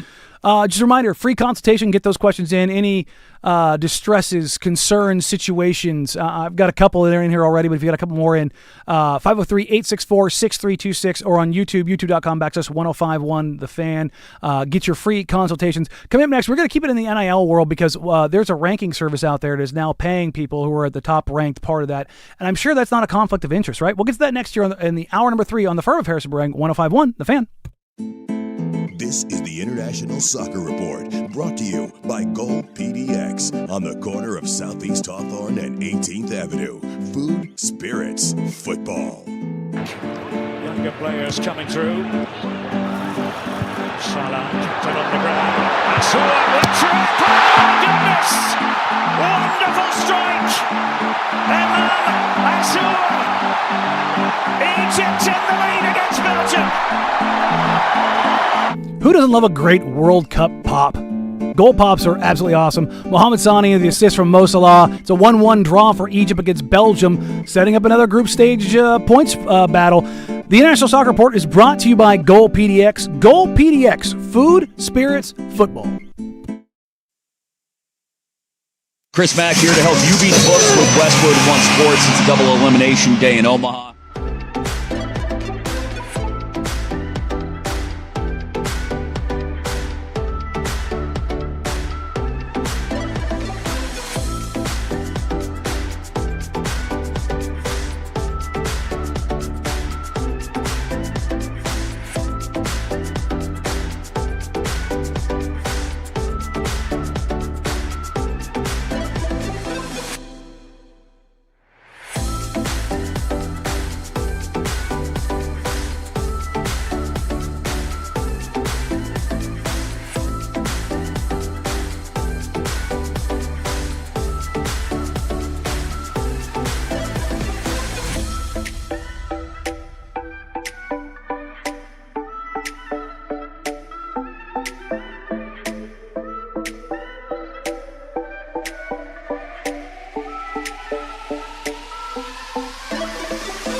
From the George McCoy at Warren Allen Sports Desk, a Sports Center update on the Fan Sports Network, 105.1 FM and 1080 AM.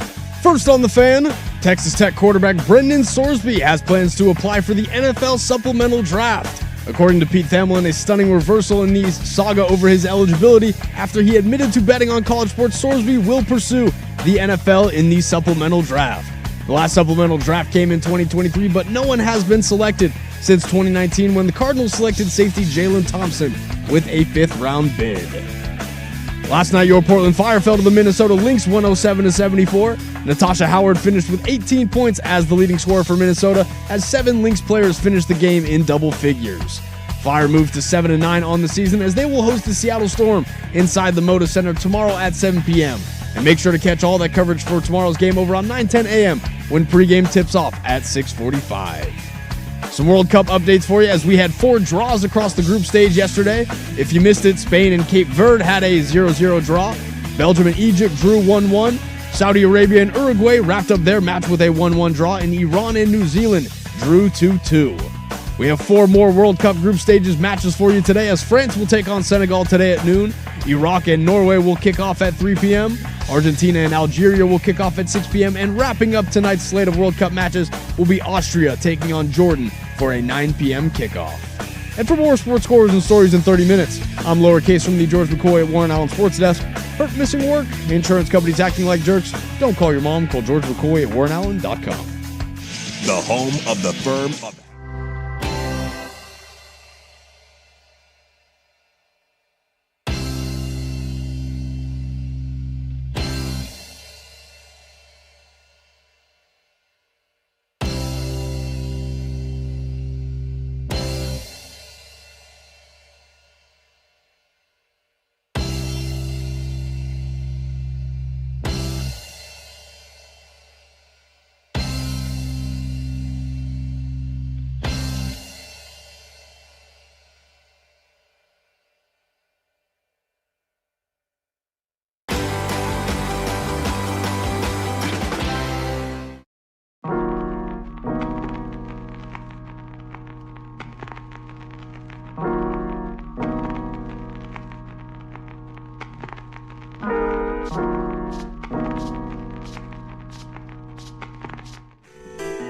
Hour number 3 here on the Farm of Harrison Marang on a Tuesday afternoon. Danny Marang, no Patrick Harris. He is out today, and tomorrow we'll be back on Thursday. And as a little show reminder, none of our shows will be on air on Friday.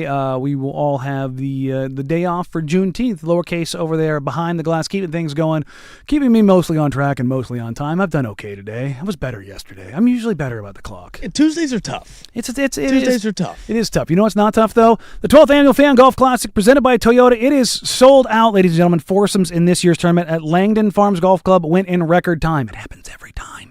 If you missed on this year's event, be sure to jump on it early next year. A special thank you to our sponsors for this year's tournament. Victor Rico's is back bringing burritos pre-round. Shout out to you guys. I love your breakfast burritos and your red sauce. It is my favorite. Matt's Barbecue, which we'll have in the Red Shed, which will be feeding our golfers post-round. Also, your food is phenomenal. Thank you.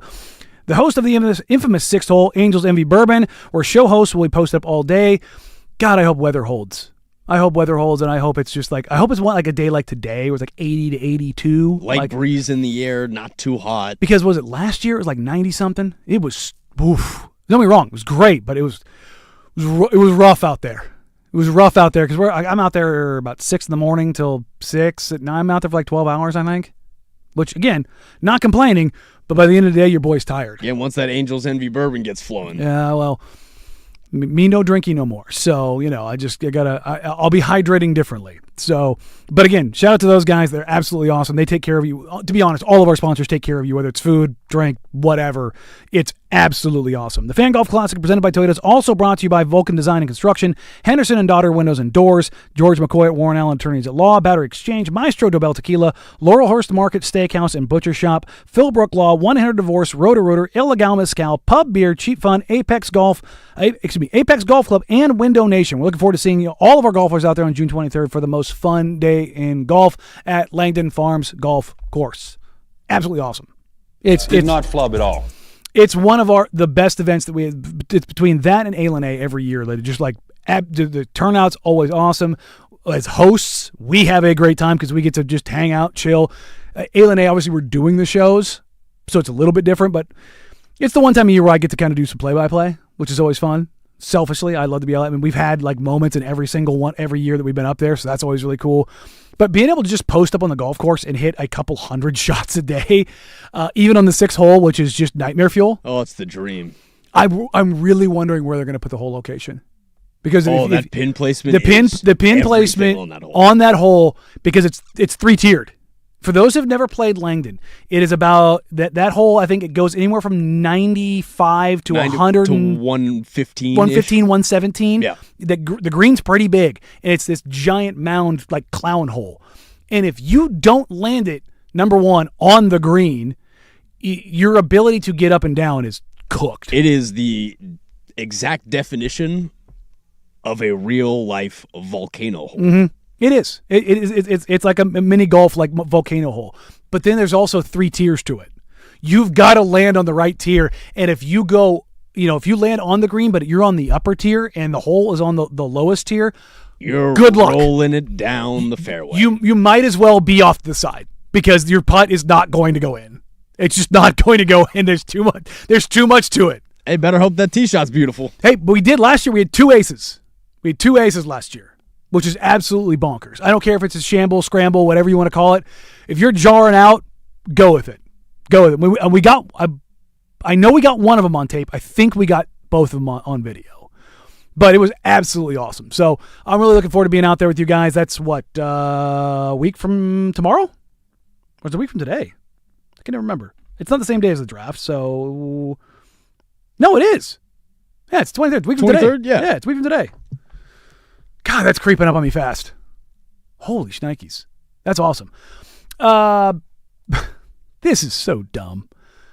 6 hours ago, Shams Charania had this tweet. For the first time ever, SC Next, which is the high school branding for SportsCenter / ESPN, and ESPN are signing 2 high school basketball players to merchandising deals, otherwise known as NIL.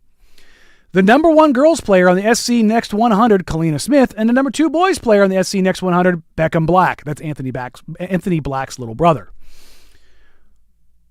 So, is there a conflict of interest here with the people that are ranking players paying players that they're ranking? Do you think maybe those guys are going to stay at the top no matter what? I bet. I bet you they'll probably stay at 1 and 1 for the entirety of their high school careers. Who greenlit this? Who thought it was a good idea? This is the dumbest thing I've ever seen. They're just blowing the impropriety out of the water. They're just saying out loud what everybody knows is already happening in the recruiting world. It doesn't matter. You will see guys go to one school as a 4-star, decommit, go to another school, and all of a sudden they're a 5-star. Or flip it. 5-star that gets dropped down to a 4-star. None of it's real. It's all PR nonsense. You've got coaches on different staffs across sports saying, hey, we need you to give this guy another star. And guys in that industry will just do it. Now, I'm not saying all of them, but there are guys that do it. There are guys that do it everywhere. And it's just like, it's why I appreciate the NFL and NBA draft spaces. There are so many guys that do it. I should just say guys and girls, people who do it, who did just say what they say. Now, don't get me wrong, there are water carriers in that world because they're doing it for the agents, they're doing it for GMs. Like we see it in the NFL draft, negative intel gets leaked on a guy a week before the draft, a day before the draft, whatever it is, to try to suppress the value of a guy. Or, this guy's actually really good in reality. It's like, Mel Kiper with Shedeur Sanders. Will Levis. Go down the list. There's guys every single time. Now, there's sometimes that I do believe guys. Like I've talked to scouts on the NBA side who are like, they'll have a guy who I don't believe is that level, but they genuinely believe wholly in their heart that guy is that level. Josh Allen. And they have no ties to it. They just like, I think this dude's a hooper. For these reasons. And those guys, because there's no leverage, there's no monetary gain, they're doing it for their reputation. Like, no, I'm putting my neck out on the line. I think this guy's going to be good. Those guys I respect.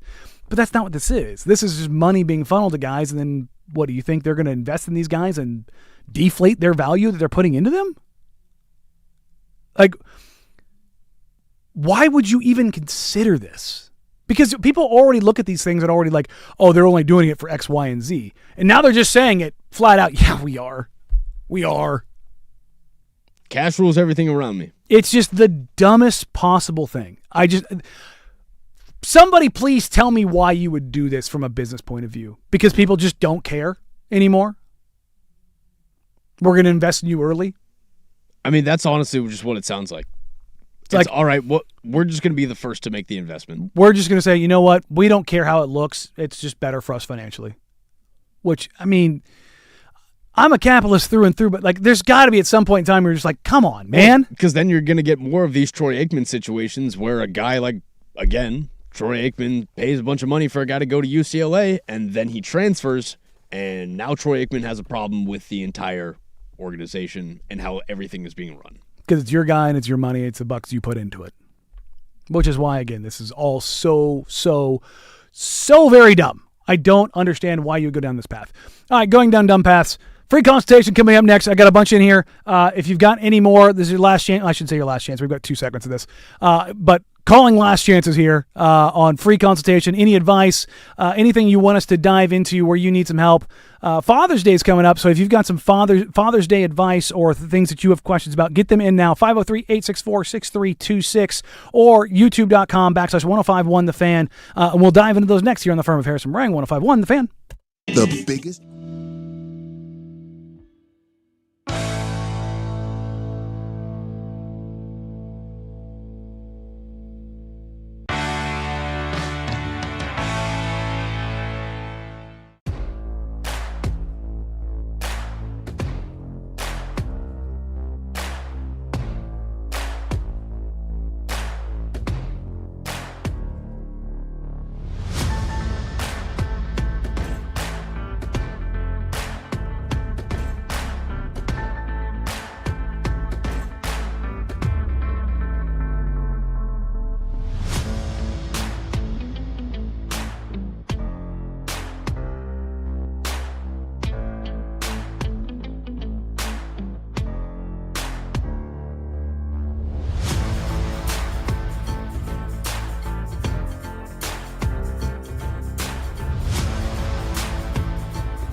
It's 12:15-ish. It's 12:20.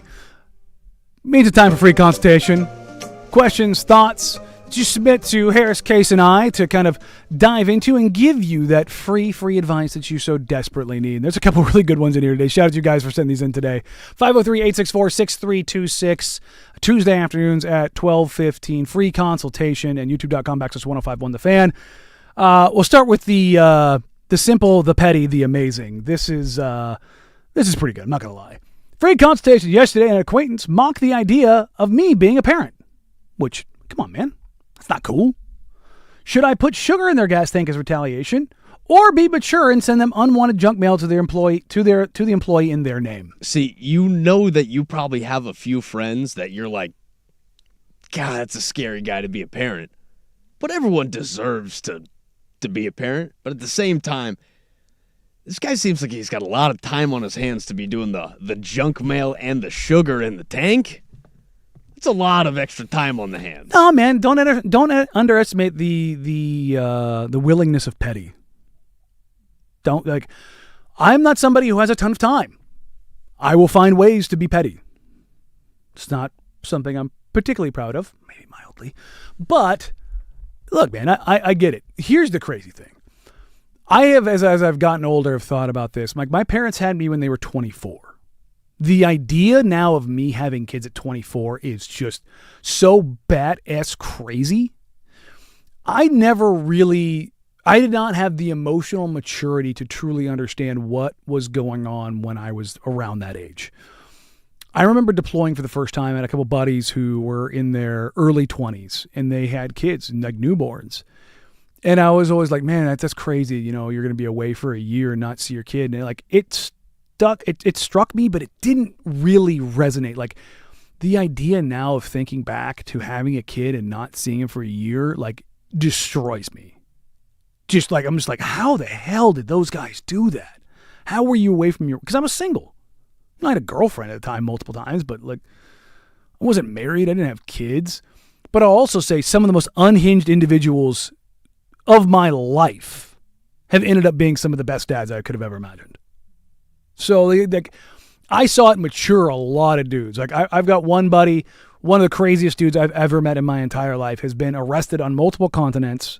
He is now a doctor and has multiple kids and is a great dad. But I also have so much blackmail on him, he knows it never, ever, ever, ever, ever to cross me because I keep all the photos. But I say this to say, look, unless somebody's a terrible parent, don't tell somebody they're going to be a terrible parent. Because like I said, I have seen guys that you would never, if I told you stuff that guys that I was with did, never in a million years you'd be like, that person should reproduce. And they've ended up being some of the best dads I've ever seen. So, I'm not saying that it's a good thing necessarily that they did all those things and then figured it out. I'm just saying sometimes it forces you to mature. Me, I probably would have screwed a kid up. If I had a kid at 24 years old, I probably would have screwed that kid up. Also, that kid, oh my God, that kid would be 17 right now. Yeah, I'm 24 now. I'm going to imagine having kids right now. There's no way. That's all my parents really had me. There's no way. And I have friends that had kids like at 20. They have kids in college. I have friends who have kids that are a year or two younger than you. God, that's terrifying. That's terrifying. Both how young you are and how old I am. God, I'm washed. But yeah, don't mock that. So, This one hits a little closer to home for me right now. Free consultation. I'm getting married this Saturday.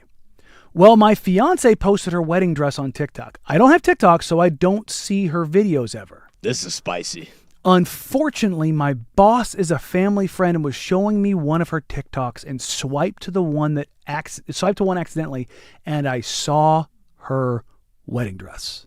You take that to the grave. She doesn't know this, of course, but I know I'm not supposed to see her in it before the wedding. Do I tell her the truth or do I take this to the grave? You look that coworker deep in the eyes, you lock in, you make sure he's locked in with you, and you both take that to the grave. I am of two minds about this. Because if it blows up in your face, then you guys can laugh about it in the future. So Tiff is really, really, and I did not really understand this. This goes to show you my emotional maturity. There's a difference between honesty and transparency. Honesty is when you're asked to say something. Transparency is bringing it to them. And she wants transparency, which I agree with. But that was something very early in our relationship that she was very adamant about. She goes, I don't care how mad you think I'm going to get about something. Don't make me ask you. Because that'll probably make me more mad. Mm-hmm. If I have to pry it out of you, it's already a frustration. My suggestion here is to tell her. My suggestion here, you did not do anything wrong here, per se. Is she going to be a little heartbroken? Probably. I think you have to wait until things go in the right direction. You can't let her know and then have it be the first domino of stuff that starts to pile up. You have to let stuff go successfully and then let her know. Again, this is for you. This is your lady, and everything goes with this. If this happened to me, I would tell Tiff. I'd probably end up telling my girl too. It would be tough, and so I'm sitting here trying to plan what I'm going to wear, right? And so we were out on a walk. I want to say about a week ago, and I was like, "Well, does it have this or does it have this?" And she goes, "Do you want to get punched?"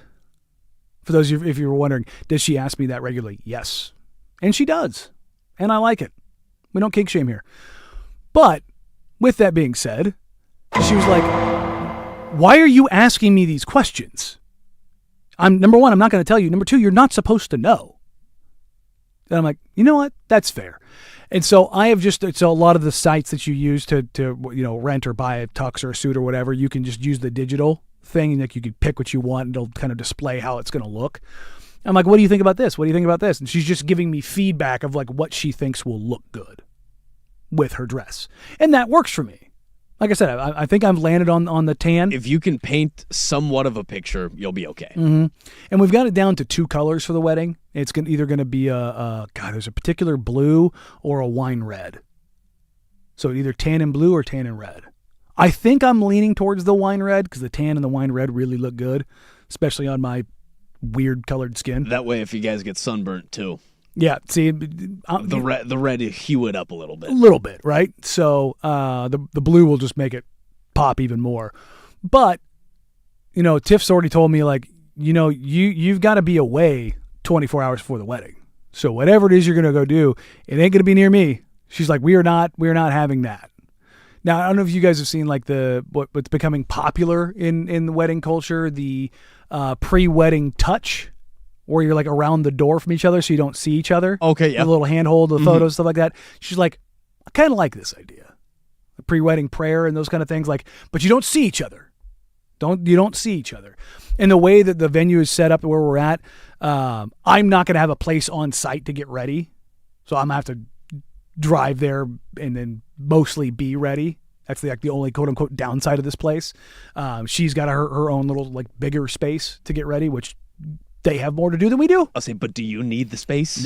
No, I'm good. You'll be fine. Yeah, you could put it on in the car and be okay. We'll car service it up there. It's not that far away from where we live. It's like a 12-minute drive. So, which again, that was the other thing that went into the venue selection. It's like, hey, no one has to go very far for this. Let's be convenient today, right? Because we're getting married later in the day. We're 5:30, I think, when we're doing it. So that's good when the venue's. I think we have it for 5 hours. So I just feel bad for whoever has to do all the setup because that's peak sun time. It is, but there's trees around us. Oh, as someone who has set up a wedding, it is not fun. As soon as that heat goes, because you have to look nice while you're setting it up. Oh, because there's people arriving. Coming in at the same time. It is going to be a nightmare for people setting up. But also, it'll be fun. We also don't have a ton of setup. So that's good. Yes, that's the thing. That's the thing about that venue. It's mostly set up. And they provide pretty much everything. I was tasked with chairs on a 90-degrit day. Yeah, and again, we're at elevation, so it's going to be a little cooler. And they were asked to move the chairs. So to wrap this bit up, tell her. Probably going to be a little tough. Tell her. You don't want her to find out any other way. You don't want her Yeah, to you find don't out want her anyway. to find out. That's the biggest one. Yeah, no. All right, when we come back, we will keep free consultation going because more of them are pouring in. We appreciate you. 503-864-6326. But first, here's lowercase with the Sports Center update. Firm of Harrison Marang, 105.1, The Fan. Now, from the George McCoy and Warren Allen Sports Desk, a Sports Center update on the Fan Sports Network, 105.1 FM and 1080 AM. First on the Fan, Texas Tech quarterback Brendan Sorsby plans to apply for the NFL supplemental draft. According to Pete Thamel, a stunning reversal in the saga over his eligibility after he admitted to betting on college sports, Sorsby will pursue the NFL in the supplemental draft. The last supplemental NFL draft came in 2023, but no one has been selected since 2019 when the Cardinals selected safety Jalen Thompson with a 5th-round bid. Last night, your Portland Fire fell to the Minnesota Lynx 107-74. Natasha Howard finished with 18 points as the leading scorer for Minnesota as 7 Lynx players finished the game in double figures. Fire moved to 7-9 on the season as they will host the Seattle Storm inside the Moda Center tomorrow at 7 p.m. Make sure to catch all the coverage for tomorrow's game over on 9:10 a.m. when pregame tips off at 6:45. Some World Cup updates for you as we had 4 draws across the group stage yesterday. If you missed it, Spain and Cape Verde had a 0-0 draw. Belgium and Egypt drew 1-1. Saudi Arabia and Uruguay wrapped up their match with a 1-1 draw. And Iran and New Zealand drew 2-2. We have 4 more World Cup group stages matches for you today as France will take on Senegal today at noon. Iraq and Norway will kick off at 3 p.m. Argentina and Algeria will kick off at 6 p.m. And wrapping up tonight's slate of World Cup matches will be Austria taking on Jordan for a 9 p.m. kickoff. And for more sports scores and stories in 30 minutes, I'm lowercase from the George McCoy at Warren Allen Sports Desk. Hurt, missing work, insurance companies acting like jerks. Don't call your mom. Call George McCoy at WarrenAllen.com. The Fan is live on YouTube.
Part two, a free consultation here on a Tuesday afternoon. Thank you all for listening.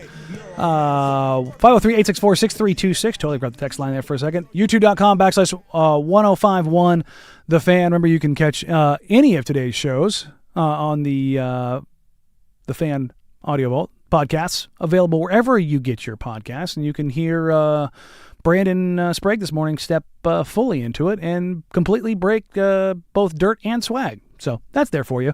But keeping free consultation going, it is Father's Day this weekend. So you got Father's Day on Sunday. We got the Fan Golf Classic and the NBA Draft, all one after another after another. It's all coming up dad this weekend, or if you're being told to not be a dad, apparently. So that's also out there. But our free consultation Father's Day edition, most dads don't want a gift for Father's Day. Most women want to celebrate something. What is the happy medium? What is the happy medium present that makes my wife and little girl happy? I don't care about the gift. Do you think most dads don't want anything for Father's Day? I think that's untrue. I think dads want something, but they're always just, oh, no, I don't need anything. You know what I think most dads want? Time. That's a good one. Time. Free space. And it's selfish to want to be alone. It's like, what if he just wants to go do what he wants to go do? It doesn't mean he doesn't love you. It just means that, hey, if I tell you that we're going to be doing this, that, that's not going to be his vibe. His vibe is most likely going to be, hey, I'm going to leave the house and leave you to do this for 4 hours. Cool? All right. I'm going to go golf and unplug. There's nothing wrong with that. Or, hey, let's all go golf as a family. Tiff and I were talking the other day, like, hey, let's all three of us go golf. She's like, well, I'm not really that good. I'm really competitive. I'm like, well, then let's just go to Top Golf. Go hit some balls. Just get you comfortable doing it. Like, I don't have to take you out and go play 18. Let's just get you out there. And she looks really good in a golf skirt. So get you out there, look cute, go hit some balls. If you get comfortable doing it, we'll spend some time on, go do a lesson or two. And then, because I would love nothing more. I've heard some guys say, like, oh, I want to go golfing because I just want to get away and be like, bro, I want to go golfing with her. She wants to go golfing with me? Oh, you mean I don't have to be like, hey, do you mind if I go golf? Instead of, hey, babe, you want to go golf? Like, that seems like the lottery. Every time I see like the golf couples on socials, I'm like, oh, that's the dream right there. You lucky jerk, you. You know what I mean? Like, when your girl comes to you and is like, hey, it's nice out, you want to go sneak 9 in? I'm looking around like, hell yeah, brother, let's go. You know what I mean? Like, yeah, dude. Yeah. Is the tee time booked, or are we just going? Are we just going to go see if they got something? Like, we playing roulette? Like, what are you feeling, babe? We going to the Muni? Are we going to go spend some money? Like, we driving down to Bandon to see if they got an empty time slot? What are we doing here? We'll make it happen. You've got my attention. You know what I mean? Like, but I don't know if, like, don't get me wrong. I think there's certainly an idea that some dads don't want anything. They certainly don't want, I think most dads probably don't want money to be wasted. I think we can agree with that, right? I don't need another tie. Not only that, the kids buying me a tie is really just me buying me a tie. Again, I hope he's not listening, but if I get my dad a pair of shoes, I know he won't wear them for months, but I think that's what I have to do. Is he like? What do you mean when you're talking shoes? We talking golf shoes? He's a Nike guy. So, Okay. So he likes to wear his LeBrons, likes to wear Giannis's. Oh, so he like wears basketball shoes out? Oh yeah. Oh, interesting. Oh, he's very much if I have some shoes, I'm gonna wear some shoes. Okay. You know what was really funny was when I was in high school. I had some OG Forces, and my dad was like, "I like those." So my dad, for the past 30 years, has rocked Black Forces. That's kind of cold. That's kind of a little bit scary, but he does not necessarily know the connotation. But I'll tell you right now, he knows the connotation. But he understands the connotation, Yes. and he likes it. He likes it, but he doesn't wear them all the time. But he loves his black. Like anytime we're talking about shoes, and like, I like some Black Forces. I really think shoes are a really good thing to go. I mean, you can't go wrong because I think every dude has a little bit of nostalgia that's built into some shoes where they're going to go, God, that's cold. I'm going to look real nice wearing those. I get to pick out when I get to wear these. What outfit will this match with this, that, and the other? It starts to get a combo. And if you want to spend some money too, if your my dad's 65, it's really good. Nice shoes. I'm not talking dress shoes. I'm talking like, I wear On Clouds. They're real nice walking around, running shoes, but like comfort wise, they're dumb comfortable. They're pricey, but they're comfortable. Like when you get, I'm telling you this as a guy who's old and washed and his lower body is destroyed. I can't wear, like, I've got so many pairs of Dunks. It's unbelievable. Yep. I can't wear them all the time because they're too freaking flat and not supportive enough. Oh, really? Yeah. No. I love me a pair of Dunks. Dunks are some of my more comfortable shoes because I got really flat feet. I have a little bit of arch, but it's more just the support of my joints. There's nothing to them. Like everything I wear now, I wear like the On Clouds pretty regular. I've got 2 pairs of these, and then I've got a couple pairs of the Nike Vomeros, which are like walking on clouds. They're super, super, super supportive. But like going down that path, again, both those shoes are expensive. Like $180, $200 a pair. Like they ain't cheap, but that's a good path to go down, right? I think so. Because my dad has always been a shoe guy. Like when we would play pickup in our driveway growing up, he would bust out his Vince Carter 3s. Ooh. So it's something like, well, I think I have to get him a fresh pair of maybe Sabrina's. I mean, that's the last hoop shoe that I bought. To me, it's the best basketball shoe out right now. Because I need to see them for myself before I get them for someone else. I will tell you unabashedly, as a wearer's review, the Sabrinas and the Sabrina 2s, I haven't played in the new ones, the best basketball shoe I've worn in like 10 years. I loved I was a Nike guy forever until the D Roses came out, and then I played in the D Roses for a while, and then Dame brought his shoes out. Liked the ones, loved the 2s. But then after that, I went to Kyrie's, and then Kyrie's. I played in Kyrie's until the 5s. 5s were the last pair that I hooped in, and then I went back to LeBron's because I was fat as could be and I needed a big heavy shoe.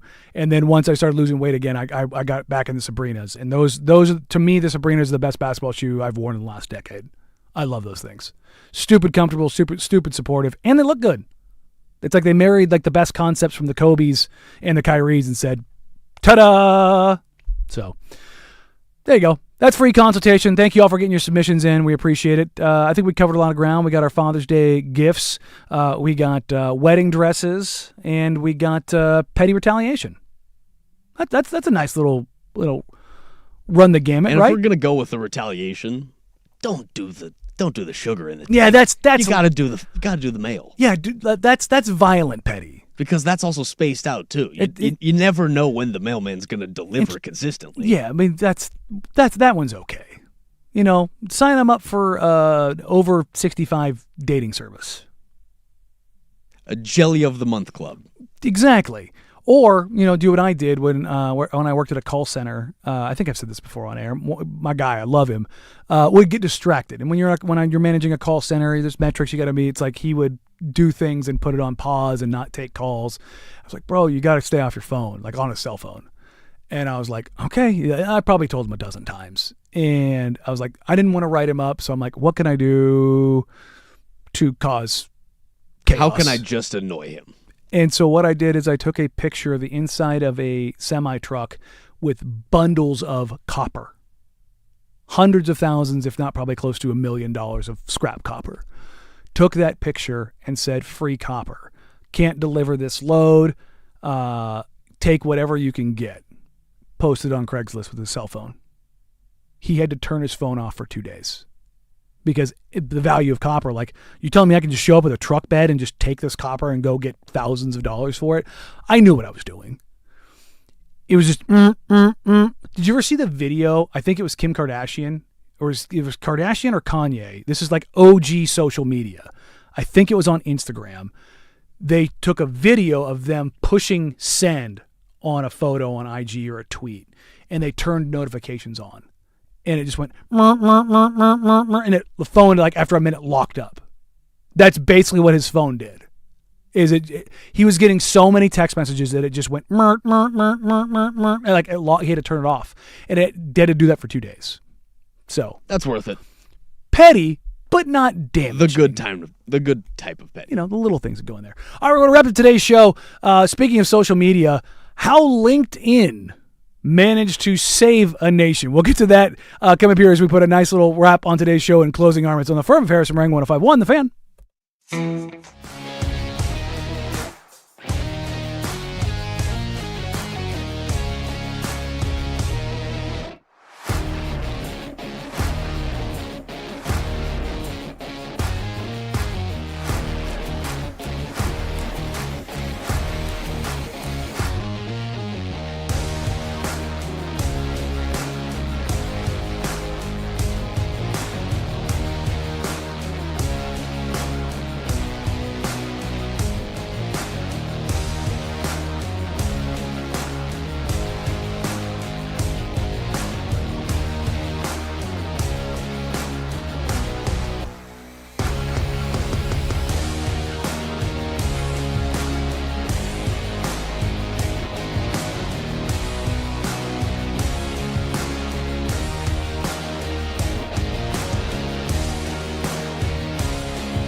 Closing arguments here on a Tuesday afternoon. Thank you all for being here. Appreciate you this wonderful day. Hopefully everybody out there is taking care and having a grand old time because, school's out. Traffic is reduced. Thank you, sweet baby Jesus. I've noticed it since Friday. Pretty much everyone's out now. The traffic volume has just gone down precipitously. And it's just... Gotta love it. Love money. that. I didn't know how to work this in. We're going to get into more World Cup stuff a little bit later.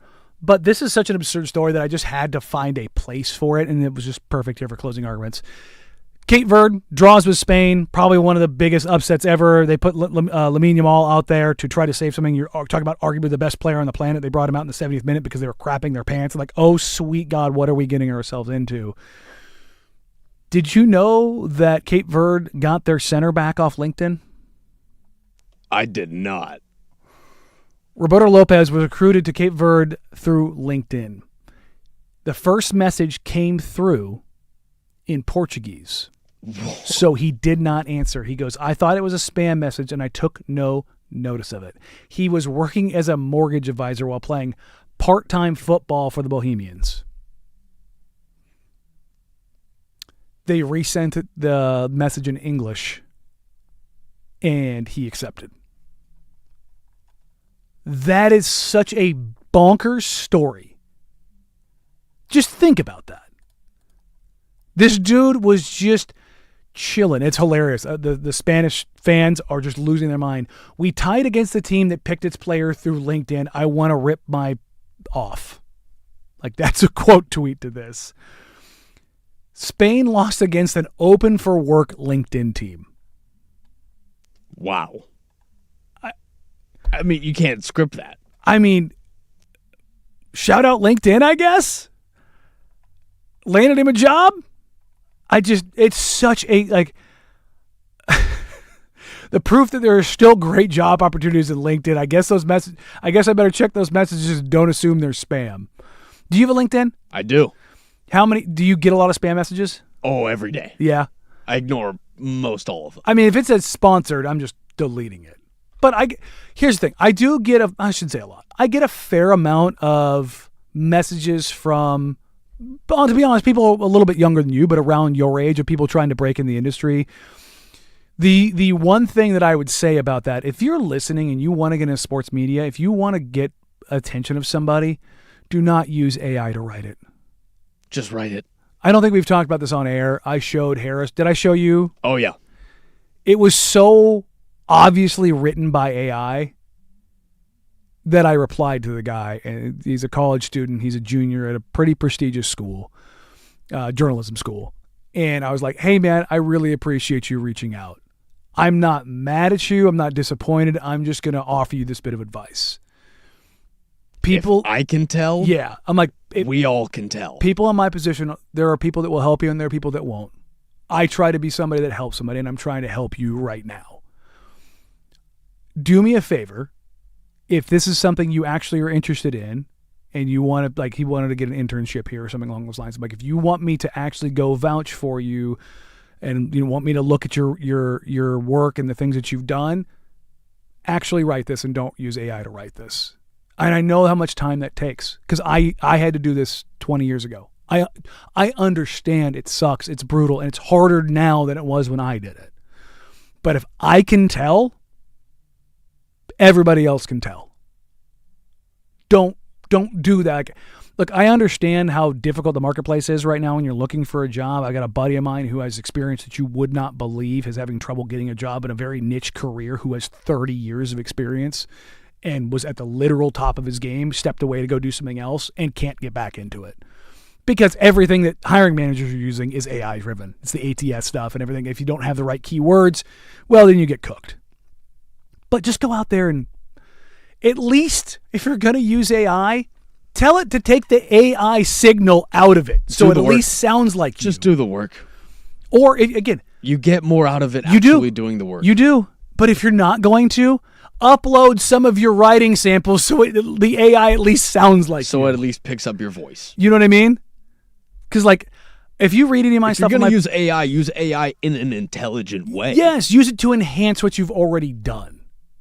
Like, again, I understand the tools and I understand everything that goes along with it. It's just, but also shout out LinkedIn. I just got on a random tangent there, but don't use AI to write everything. Don't use AI to write your freaking emails. Talk like a human still. For the love of God, please talk like a human. The whole idea of like just taking the human element out of everything is so unbelievably toxic to me. I'm not afraid. No, let me take that back. I am afraid of our AI overlords. Taking the human element out of so many different things, it just leads to problems. It just does.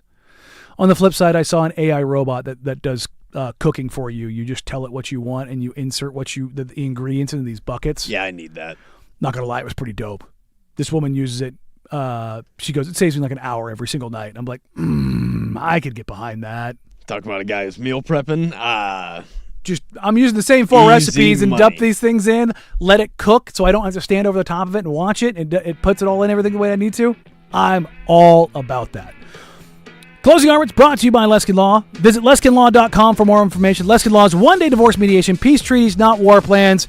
No Patrick Harris. No, he won't be here tomorrow. I will be. Lowercase will be. Take care, everybody. Have a wonderful, wonderful day. And happy hour with Luke Anderson. But Joe Fisher's in for the first hour, right? No, Joe Fisher? Luke's in. Luke's in the whole time. There we go. That's how plugged in I am. Take care, everybody. Talk soon. Have a wonderful day. Bye.